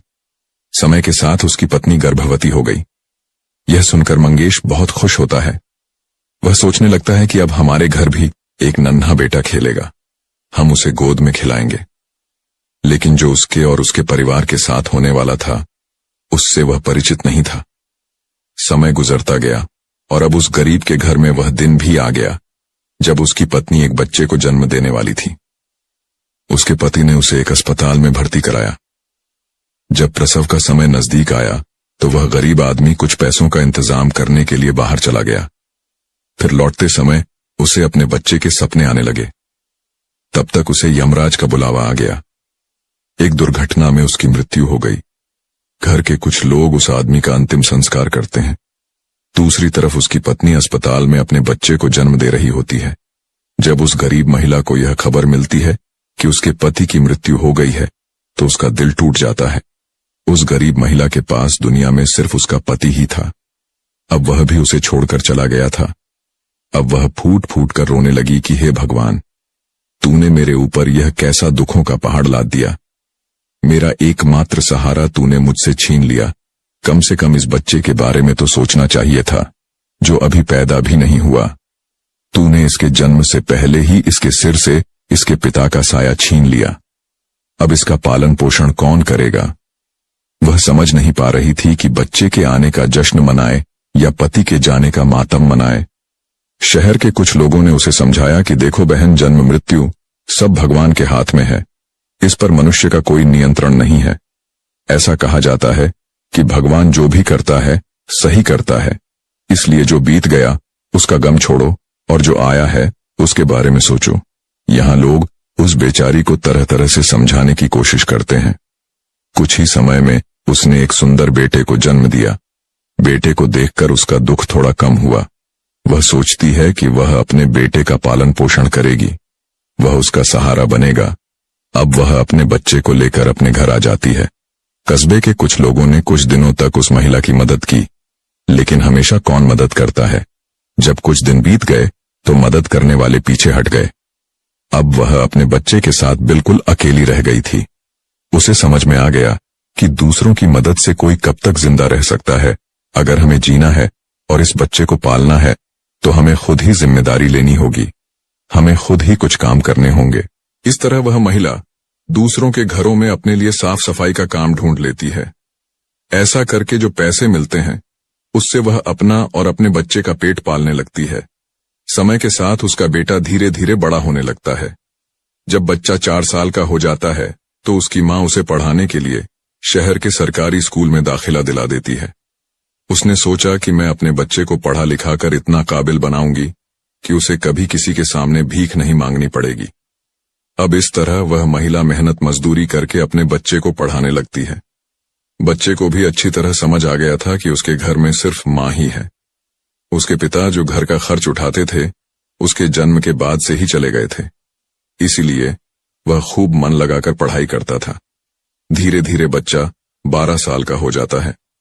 एक दिन की बात है, वह महिला बहुत बीमार पड़ जाती है। उसे लगता था कि कोई छोटी मोटी बीमारी होगी, इसीलिए उसने कभी इस पर ध्यान नहीं दिया। लेकिन उसकी हालत दिन ब दिन खराब होती चली गई। बीमारी की वजह से वह काम पर नहीं जा पा रही थी। घर में इतने पैसे नहीं थे कि वह अपना इलाज ठीक से करवा सके। मां को बहुत बीमार देखकर बेटा बहुत चिंतित हो जाता है। बच्चा कहता है, मां आप चिंता ना करें, मैं अभी आपके लिए डॉक्टर से दवा लेकर आता हूं, आप उसे खा लेना, जिससे आप जल्दी ही ठीक हो जाओगी। बेटे की बातें सुनकर मां की आंखों में आंसू आ जाते हैं। वह कहती है, बेटा अब आपको कहीं जाने की जरूरत नहीं है, अब मेरा भी समय आ गया है। मैं तुम्हारे पापा के पास जाना चाहती हूं, लेकिन जाने से पहले तुम मेरी एक बात हमेशा याद रखना। जब तुम पैदा नहीं हुए थे तब तुम्हारे पापा और मेरा एक सपना था कि हम अपने बच्चे को पढ़ा लिखा कर इतना काबिल बनाएंगे कि उसे हमारी तरह गरीबी की जिंदगी ना जीनी पड़े। लेकिन बेटा मैं वह सपना पूरा नहीं कर सकी। बेटा अगर मैं इस दुनिया से चली भी जाऊं तो तुम अपने पापा का सपना जरूर पूरा करना। तुम कभी भी ऐसा काम मत करना जिससे तुम्हारे पिता का नाम खराब हो। तुम्हें अपना जीवन इस तरह जीना कि लोग तुम्हारा नाम दूर दूर तक जाने। बेटा कभी भी पैसों के पीछे मत भागना। लोग पैसों के लिए इतना नीचे गिर जाते हैं कि उन्हें अपने माता पिता की इज्जत की भी परवाह नहीं होती। तुम हमेशा अपना नाम कमाना। बेटा हमेशा स्वाभिमान से जीना, कभी किसी के सामने हाथ नहीं फैलाना, कभी किसी से भीख या भीख नहीं मांगनी। यही महानता का मूल है। गुलामी नरक है। मनुष्य को हमेशा ज्ञान, धन, शक्ति, यश और पुण्य अर्जित करना चाहिए। लड़के ने कहा, मां आप चिंता ना करें, मैं अभी आपके लिए दवा लाता हूं। और यह कहकर लड़का अपनी मां से पैसे लेता है और दवा लेने चला जाता है। बेटे के जाते ही वह बेचारी महिला मर जाती है। जब परिवार वालों को पता चलता है तो सभी इकट्ठा होते हैं और उस महिला का अंतिम संस्कार उसके बेटे के हाथों करते हैं। अब वह लड़का बिल्कुल अकेला था। किस्मत कैसा खेल खेलती है, अपनों की जरूरत पड़ने पर अकेलेपन की रात में जगाती है। माता पिता के बिना बेटे की उम्र इतनी नहीं थी। आखिर वह कहां जाए और करें भी तो क्या करें। दूर के रिश्तेदारों ने भी उस बच्चे पर ध्यान नहीं दिया। आखिर वह गरीब जो था, लेकिन वह बच्चा अपनी जिंदगी की राह पर अकेले ही चल पड़ा। उसने कभी हार नहीं मानी। जो पैसे माँ बाप छोड़कर गए थे उसी पैसे से उसने कुछ दिन गुजारा किया। कुछ दिनों बाद वह पैसे खत्म हो गए, घर में भी कुछ नहीं था। अब एक ही विकल्प था कि कुछ काम किया जाए, तभी खाने का इंतजाम होगा, तभी स्कूल की फीस भर पाएगी। लड़के को अपनी माँ की कही बातें अच्छी तरह याद थीं। उसकी माँ ने कहा था कि बेटा चाहे कितना भी बुरा वक्त आ जाए, किसी के सामने भीख मत मांगना, मेहनत करके अपना गुजारा करना। लड़के को अपनी माँ की कही बातें अच्छी तरह याद थीं, इसीलिए उसने कभी किसी के सामने भीख नहीं मांगी। स्कूल से आने के बाद वह किसी के खेतों में काम करने चला जाता था, कभी किसी की चाय की दुकान पर काम करता था और वहां से कुछ पैसे मिल जाते तो अपनी स्कूल की फीस भरता और अपने लिए खाने का सामान खरीदता था। इस प्रकार छोटी सी उम्र में वह बच्चा पढ़ाई के साथ साथ मजदूरी भी करता था। धीरे धीरे ऐसे ही कुछ साल बीत गए। बच्चा अब अपना शहर छोड़कर कस्बे में जाकर पढ़ाई करने लगा। फिर उसकी कॉपी किताबों और स्कूल की फीस का खर्चा बढ़ गया। लेकिन उस बच्चे ने हिम्मत नहीं हारी और रोज स्कूल जाता था। वह जो भी काम करता था उसकी सारी कमाई पढ़ाई में खर्च हो जाती थी, और जो थोड़ा बहुत बचता था उससे वह अपना पेट भरता था। अगर वह कोई स्थायी नौकरी करता तो उसकी पढ़ाई छूट जाती, और अगर सिर्फ पढ़ाई करता तो पेट भरने के लिए कुछ नहीं था।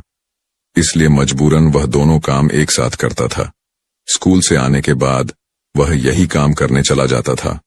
एक दिन की बात है, वह बच्चा स्कूल से पढ़कर घर लौटा। फिर वह काम की तलाश में निकला, लेकिन उसे कोई काम नहीं मिला। पूरा दिन बीत गया। वह थका हारा शाम को घर आकर सो गया। आज उसे कोई काम नहीं मिला तो वह कैसे खाए। उसके पास जो पैसे थे उनसे उसने स्कूल की फीस पहले ही भर दी थी। उसकी स्थिति ऐसी थी कि वह रोज कमाता था और रोज खाता था। जब उसे उस दिन कोई काम नहीं मिला तो बेचारे को भूखा ही रहना पड़ा। उसने सिर्फ पानी पिया और सो गया। अब वह सुबह भूखा ही स्कूल चल दिया, और छुट्टी होने पर स्कूल से घर लौटा तो फिर से किसी काम की तलाश में निकल पड़ता। वह सोचता, कल तो मुझे कोई काम नहीं मिला, लेकिन आज मुझे कोई काम जरूर मिल जाएगा। लेकिन दुर्भाग्य ने उसका पीछा नहीं छोड़ा। उस दिन भी उसे कोई काम नहीं मिला। आज फिर उसे भूखे पेट सोना पड़ा। अब भूख उसे बहुत बेचैन कर रही थी। फिर एक पल के लिए उसके मन में आया कि वह भूखे पेट पढ़ाई भी नहीं कर सकता। अब मैं किसी से कुछ मांग कर खा लेता हूं। लेकिन मरते समय उसकी मां ने उससे कहा था कि बेटा कभी भीख मत मांगना, हमेशा कमाकर खाना। लड़का बहुत बड़ा स्वाभिमानी था। उसमें किसी से भीख मांगने की हिम्मत नहीं थी। वह सोचता था चाहे कुछ भी हो जाए, मैं भीख नहीं मांगूंगा। अगर मैं भीख मांगने लगा तो लोग मुझे भिखारी कहने लगेंगे। भगवान ने मुझे पेट दिया है तो वह कहीं से इसके लिए भोजन उपलब्ध करा देगा। अब लड़का उस दिन भी भूखा रहता है। सुबह जब उठता है तो उसे भूख के कारण चक्कर आने लगते हैं। अभी छोटी सी ही तो उम्र थी उसकी। भला वह भूख कैसे सहन कर पाता। थोड़ा और बड़ा होता तो 2-4 दिन और बिता सकता था। आज वह स्कूल भी नहीं गया। उसने विचार किया कि मैं आज सुबह से ही काम पर चला जाऊंगा। अगर काम मिला तो भोजन कर लूंगा, फिर अगले दिन के लिए तैयार हो जाऊंगा। अब वह काम की तलाश में इधर उधर भटकता रहता है। उसकी आंखों के सामने अंधेरा छा रहा था। अब वह चल भी नहीं पा रहा था। फिर वह एक पेड़ के नीचे बैठ गया और सोचने लगा कि अगर मुझे इस समय खाना नहीं मिला तो मैं मर जाऊंगा। मुझे कुछ तो करना ही पड़ेगा। अब एक बार फिर से भीख मांगने का विचार उसके मन में आया, लेकिन उसकी अंतरात्मा ने फिर से उसे मना करते हुए कहा कि तुम गरीब हो, तुम भिखारी नहीं हो। अगर तुम भीख मांगोगे तो तुम्हें भीख मांगने की आदत लग जाएगी और तुम भिखारी बन जाओगे। काफी देर तक लड़का इन्हीं सवालों में उलझा रहता है। फिर उसके दिमाग में आया कि भीख मांगना अलग बात है और मदद मांगना अलग बात है। मैं किसी से भीख नहीं मांगूंगा, लेकिन मैं मदद तो मांग सकता हूं। भीख ऐसी चीज है जो मांगने के बाद वापस नहीं लौटाई जाती, लेकिन मदद मांगना ऐसी चीज है जिसे आप कभी भी लौटा सकते हैं।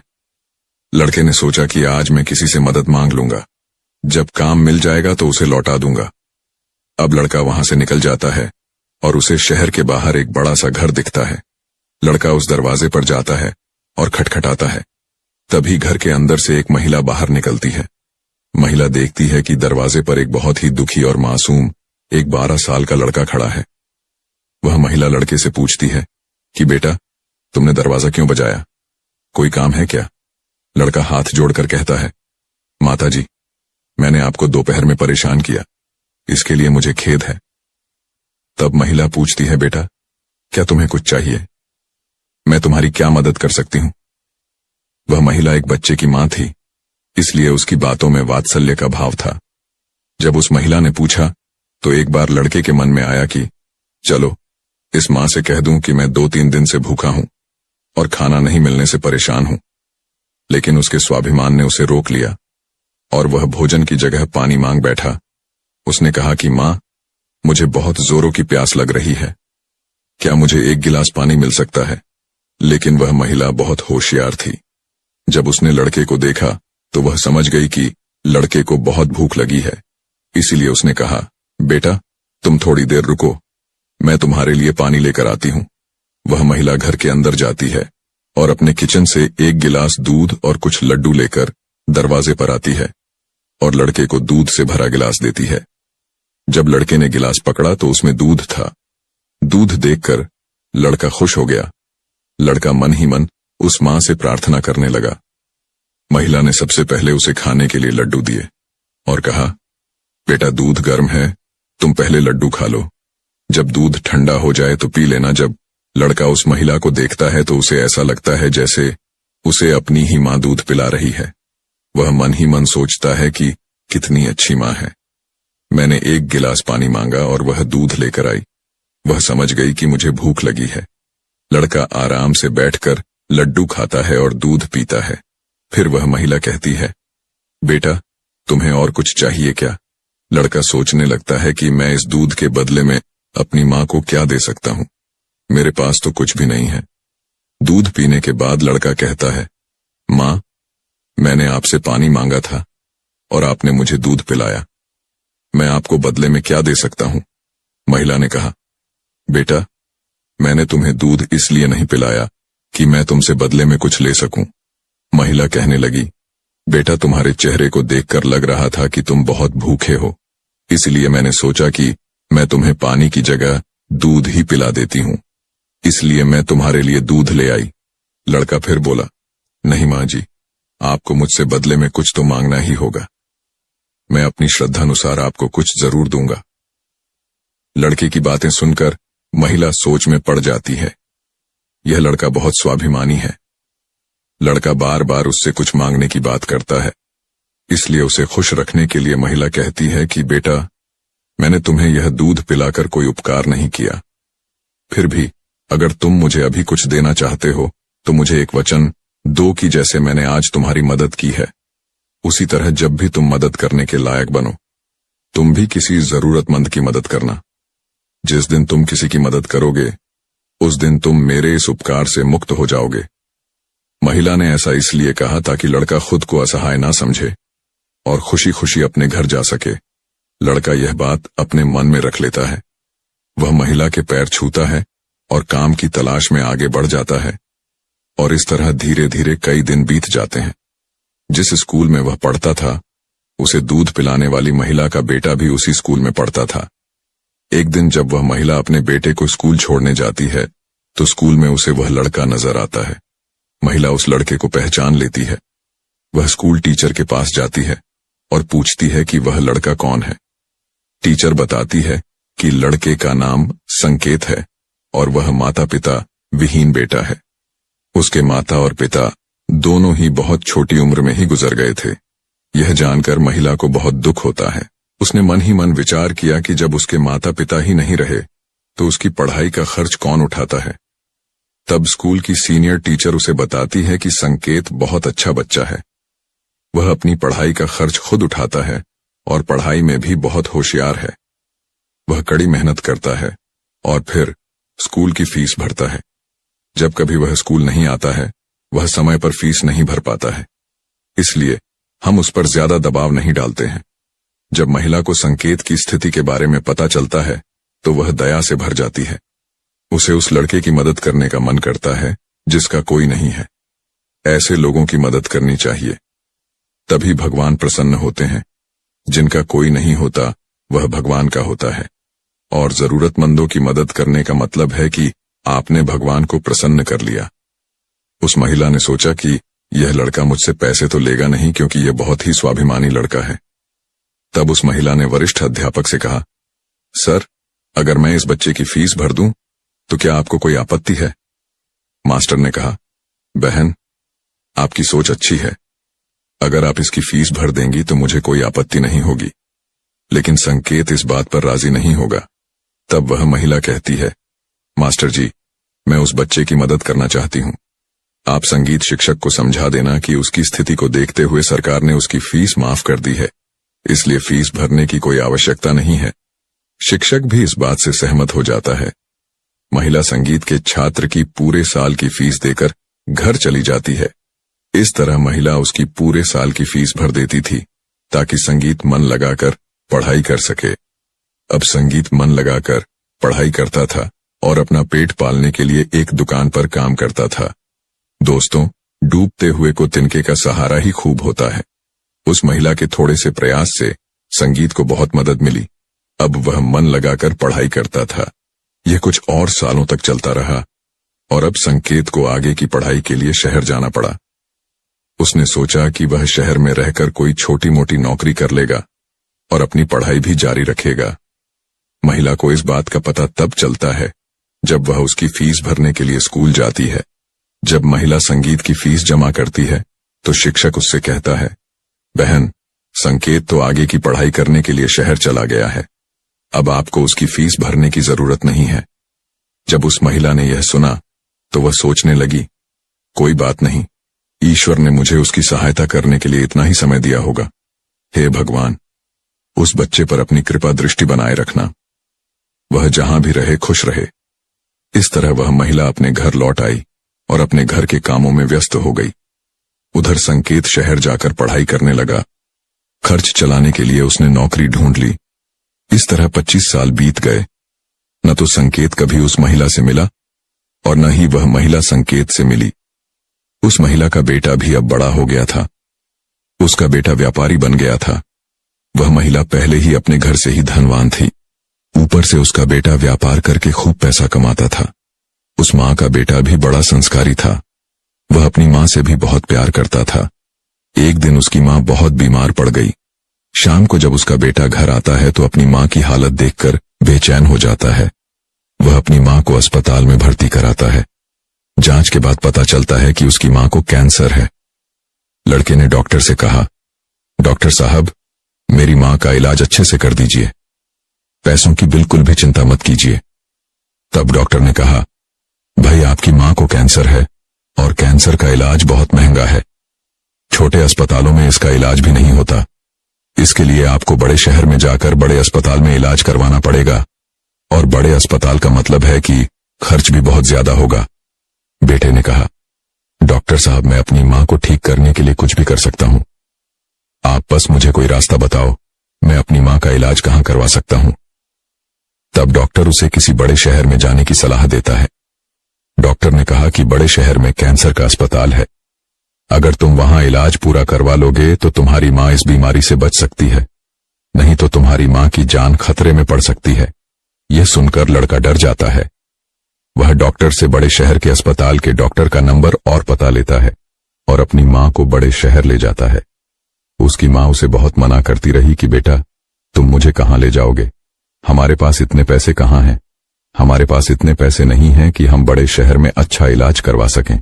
हम यहाँ के डॉक्टर से दवाई ले लेंगे, धीरे धीरे मैं ठीक हो जाऊंगी, तुम चिंता मत करो। तब लड़के ने कहा, माँ, तुम ही दुनिया में एक हो जिसकी वजह से मुझे कभी अकेलापन महसूस नहीं होता। मुझे कभी किसी बात की चिंता नहीं होती, इसलिए चाहे कुछ भी हो जाए, मैं नहीं चाहता कि तुम इस बीमारी से मरो। पैसे का क्या है, अगर ये खत्म हो गया तो हम फिर से कमा लेंगे, लेकिन मुझे मेरी माँ फिर नहीं मिल सकती। इस तरह लड़का अपनी माँ को लेकर बड़े शहर जाता है। जिस डॉक्टर को उसकी माँ का इलाज करना था, वह उस समय अस्पताल में नहीं थे। वह एक मरीज को देखने के लिए विदेश गए हुए थे। अस्पताल के कर्मचारी ने उससे कहा कि डॉक्टर कल आएंगे, तब तक तुम अपनी माँ को अस्पताल में भर्ती करवा लो। लड़के ने बिना देर किए अपनी माँ को भर्ती करवा लिया और डॉक्टर के आने का इंतजार करने लगा। अगले दिन जब डॉक्टर आता है तो लड़का डॉक्टर को अपनी माँ की हालत के बारे में बताता है। डॉक्टर ने उसे भरोसा दिलाया कि जांच के अनुसार मैं कह सकता हूं कि तुम्हारी माँ ठीक हो जाएगी, लेकिन उसका इलाज बहुत लंबा चलेगा। लड़के ने कहा, डॉक्टर साहब, कुछ भी हो जाए, मैं अपनी माँ को ठीक करके ही घर ले जाना चाहता हूँ। चाहे इसके लिए मुझे अपना सब कुछ क्यों ना बेचना पड़े, चाहे कितने ही दिन यहाँ पर ठहरना पड़े। इस तरह वहां के डॉक्टर ने उस माँ का इलाज शुरू कर दिया। अगर छोटा शहर होता तो खर्चा कम होता, लेकिन वहां खर्चा बहुत लंबा है। फिर भी उस लड़के ने हिम्मत नहीं हारी। डॉक्टर जो दवाइयां लिखते थे वह बहुत महंगी होती थी। लड़का अपनी माँ के लिए सबसे महंगी दवाइयां लाता था। दूसरी तरफ माँ की देखभाल करने के कारण वह अपने व्यापार को समय नहीं दे पा रहा था, इसलिए वह भी ठप हो गया। कई दिनों तक इलाज चलता रहा। धीरे धीरे मां की हालत में सुधार होने लगा। बेटे के पास जो जमा पूंजी थी वह खत्म होने लगी। इधर जब मां को पता चलता है कि बेटे के पास अब पैसे नहीं हैं तो वह कहती है, बेटा इतनी महंगी दवाइयां क्यों खरीद रहे हो? डॉक्टर की फीस कहां से दोगे? दवाइयों का खर्च कहां से उठाओगे? तुम्हारा व्यापार भी ठप हो गया है। बेटा कहता है, चिंता मत करो, मैं अपना घर दुकान सब कुछ बेचकर तुम्हारा इलाज करा दूंगा। मां भी बेटे की जिद के आगे मैं भी बेबस हो जाती है। लड़का अपनी मां का इलाज जारी रखता है और धीरे धीरे 1 महीना बीत जाता है। वहां एक बड़ी अजीब बात थी। उस अस्पताल के सीनियर डॉक्टर जब लड़के की मां से मिलने आते थे तो वह उस मां के पास बैठकर काफी देर तक बातें किया करते थे। यह देखकर मां को भी अच्छा लगता था और वह सोचती थी कि यह अजीब डॉक्टर है। इतने सीनियर डॉक्टरों के बीच में इसे फुर्सत ही नहीं है। यह मुझसे बात करने के लिए इतना समय कैसे निकाल लेता है? दोस्तों, ऐसे ही कई दिन बीत जाते हैं। एक दिन वह लड़का डॉक्टर के पास जाता है। वह डॉक्टर साहब से पूछता है कि डॉक्टर साहब, मेरी मां का इलाज और कितने दिन चलेगा? डॉक्टर साहब उसे सारी बात बताते हैं कि भाई चिंता मत करो, तुम्हारी मां बिल्कुल स्वस्थ है। मैं संतुष्टि के लिए एक और टेस्ट भी करवा लूंगा। उस टेस्ट की रिपोर्ट आने दो, फिर तुम अपनी मां को घर ले जा सकते हो। अब उस मां का बेटा रिपोर्ट का इंतजार करने लगता है। 2 दिन बाद रिपोर्ट आ जाती है।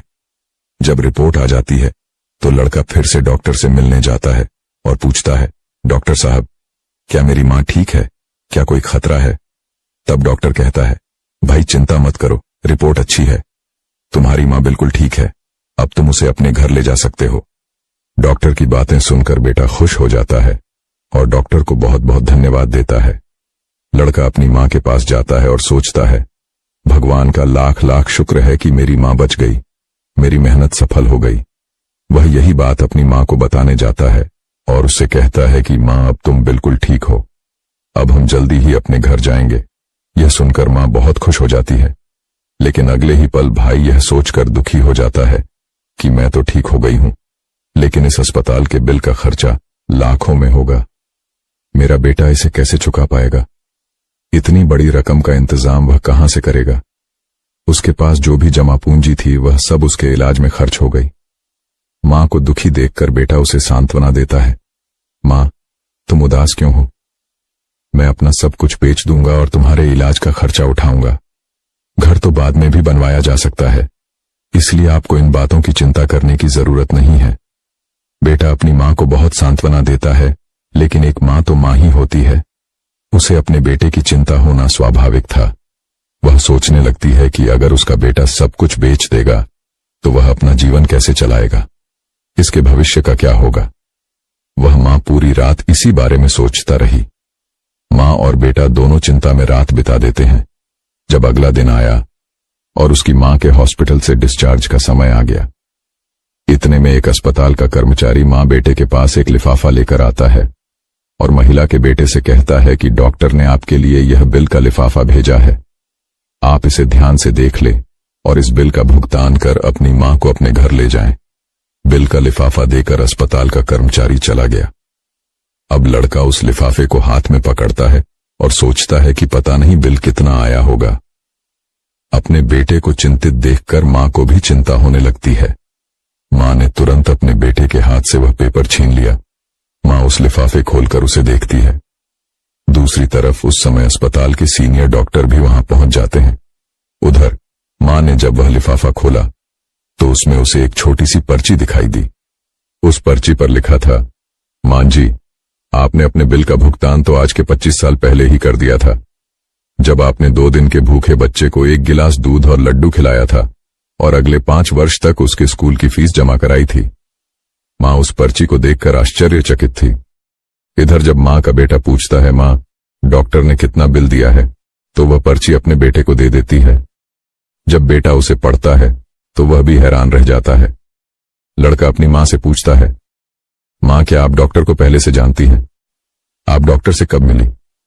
इस पर मां कहती हैं, बेटा, मैं उन्हें 1 महीने पहले से नहीं जानती, मुझे अभी उनके बारे में पता चला है। बेटा पूछता है, फिर इसमें 25 वर्ष पुराने की घटना क्यों लिखी है? मां कहती हैं, बेटा, 25 वर्ष पहले जब तुम बहुत छोटे थे, तुम्हारी उम्र का एक छोटा लड़का दोपहर में हमारे दरवाजे पर आया। वह भूखा प्यासा था। उसने मुझसे 1 गिलास पानी मांगा। जब मैंने बच्चे को देखा तो मैं समझ गई कि वह भूखा है, इसलिए मैंने दूध और लड्डू लाकर उसे खाने को दिए। वह कई दिनों से भूखा था। उसने वह भोजन तो कर लिया था, लेकिन वह मुझसे कहने लगा कि मां, मैं आपके इस त्याग का कर्ज कैसे चुका पाऊंगा। तो उसको समझाने के लिए मैंने उससे कहा कि जब तुम बड़े हो जाओ और मदद करने लायक हो जाओ तो तुम्हें भी किसी जरूरतमंद की मदद कर देना। मुझे क्या पता था कि जिस लड़के को मैंने 1 गिलास दूध पिलाया था, वही लड़का 25 वर्ष बाद इतना बड़ा डॉक्टर बनकर मेरी ही मदद करेगा। लोग आज कल या कल ही भूल जाते हैं, लेकिन उस बच्चे ने मेरे वचनों को आज तक याद रखा है। मुझे तो यह सोचकर बहुत आश्चर्य हो रहा है कि डॉक्टर साहब ही वह बच्चा है। इधर माँ और बेटा आपस में बातें कर रहे थे, उधर भाई डॉक्टर साहब उनके पीछे खड़े होकर उनकी बातें सुन रहे थे। उनकी आंखों में आंसू थे और उन्हें बचपन का वह समय याद आ गया जब वह भूखे प्यासे उस माँ के दरवाजे पर पहुंचे थे। डॉक्टर साहब आगे बढ़े और उस माँ को नमस्कार किया और उसके पास बैठ गए और बोले कि माँ, आपके शब्द आज भी मेरे कानों में गूंजते हैं। मैंने उन शब्दों को अपना संस्कार बना लिया। मैंने अपने जीवन में बहुत दुख देखे हैं, लेकिन मैंने कभी हिम्मत नहीं हारी। मैं आपका बहुत आदरणीय हूं। अगर आपने मेरी स्कूल की फीस नहीं भरी होती तो आज मैं इतना बड़ा डॉक्टर नहीं बन पाता माँ। यह आपकी ही देन है। मैंने आपको उस दिन अपनी माँ के रूप में स्वीकार किया था जिस दिन आपने मुझे प्यार की छाया में बैठाया और किसी भूखे को दूध पिलाया।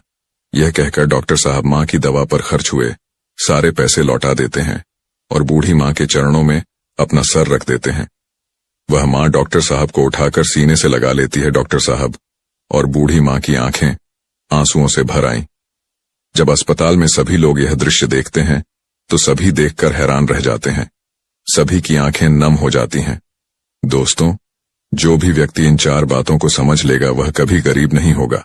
सबसे पहले तो व्यक्ति को जीवन में आने वाले बदलावों से घबराना नहीं चाहिए, बल्कि उन्हें यह सोचकर स्वीकार करना चाहिए कि उसके जीवन में कुछ बेहतर होने वाला है। इन बदलावों से मनुष्य बहुत कुछ सीखता है और वह सही रास्ता अपनाता है, और जो अपने साथ होने वाली घटनाओं से टूट जाता है वह कभी आगे नहीं बढ़ पाता। दूसरी बात, चाहे कितना भी अंधकार क्यों ना हो, एक छोटा सा दीपक उसे नष्ट कर सकता है। इसी तरह अगर जीवन में थोड़ा अंधकार आ भी जाए तो ज्ञान के दीपक से अंधकार को नष्ट करके सही रास्ता पाया जा सकता है। ज्ञान वह खजाना है जो रंक से राजा बनाता है। यह भटके हुए को सही रास्ता दिखाता है। तीसरी बात, दूसरों का भला करो, दूसरों पर दया करो। तुम्हारा भला अपने आप होता रहेगा। अगर जीवन में किसी की मदद करने का मौका मिले तो जरूर करो। कहते हैं कि डूबते हुए तिनके का सहारा बहुत होता है। आपकी छोटी सी मदद किसी की जिंदगी बदल सकती है। आपका छोटा सा योगदान किसी के लिए वरदान भी हो सकता है। मुसीबत में हो तो घबराओ मत। एक रास्ता बंद होता है तो 10 नए रास्ते खुल जाते हैं। दुख और परेशानी की भट्टी में तपने से ही जीवन सुधरता है। कष्ट सहने के बाद ही मनुष्य को अनुभव प्राप्त होता है, अथवा अनुभव बहुत काम आता है। चौथी बात, व्यक्ति का दिन कैसा भी हो, उसके जीवन में कितनी भी कठिनाइयां क्यों ना आए, लेकिन उसे कभी भी भोजन की भीख नहीं मांगनी चाहिए। जो व्यक्ति भोजन की भीख मांगता है वह अपनी ही नजरों में गिर जाता है, और जब वह भोजन की भीख मांगता है तो उसे बिना मेहनत किए खाने की आदत हो जाती है।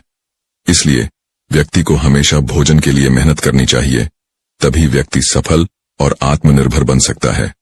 अगर उसे मदद की जरूरत है तो आपको पहले उसकी मदद करनी चाहिए, लेकिन अगर आपको मदद की जरूरत है तो आपको किसी से मदद मांगने की जरूरत नहीं होनी चाहिए। आपको खुद की मदद करने में सक्षम होना चाहिए। आत्मसम्मान आपकी आवाज है, इसे ऊंचा रखें। यह दूसरों पर ध्यान केंद्रित करने से बेहतर है। स्वयं बने, खुद को समझे और आगे बढ़े। आत्मसम्मान एक ढाल है जिसे कोई आपसे नहीं छीन सकता। जो खुद से प्यार नहीं कर सकता वह किसी और के प्यार के लायक नहीं है। जो आपका सम्मान नहीं करता उसका कभी सम्मान न करें। इसे अहंकार न समझे, इसे आत्मसम्मान कहते हैं। अगर आप चाहते हैं कि दुनिया आपका सम्मान करे तो सबसे पहले आपको खुद का सम्मान करना होगा। अगर कोई आपका अपमान करता है तो उसका भी शुक्रिया अदा करें, क्योंकि वह व्यक्ति आपको आपके जीवन की सच्चाई बता रहा है।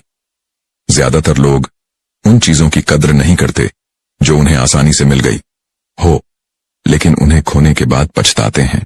साध संगत जी, ऐसी ही रूहानी सत्संग साखियां सुनने के लिए चैनल को सब्सक्राइब जरूर करें जी, और कमेंट में राधा स्वामी जरूर लिखें जी।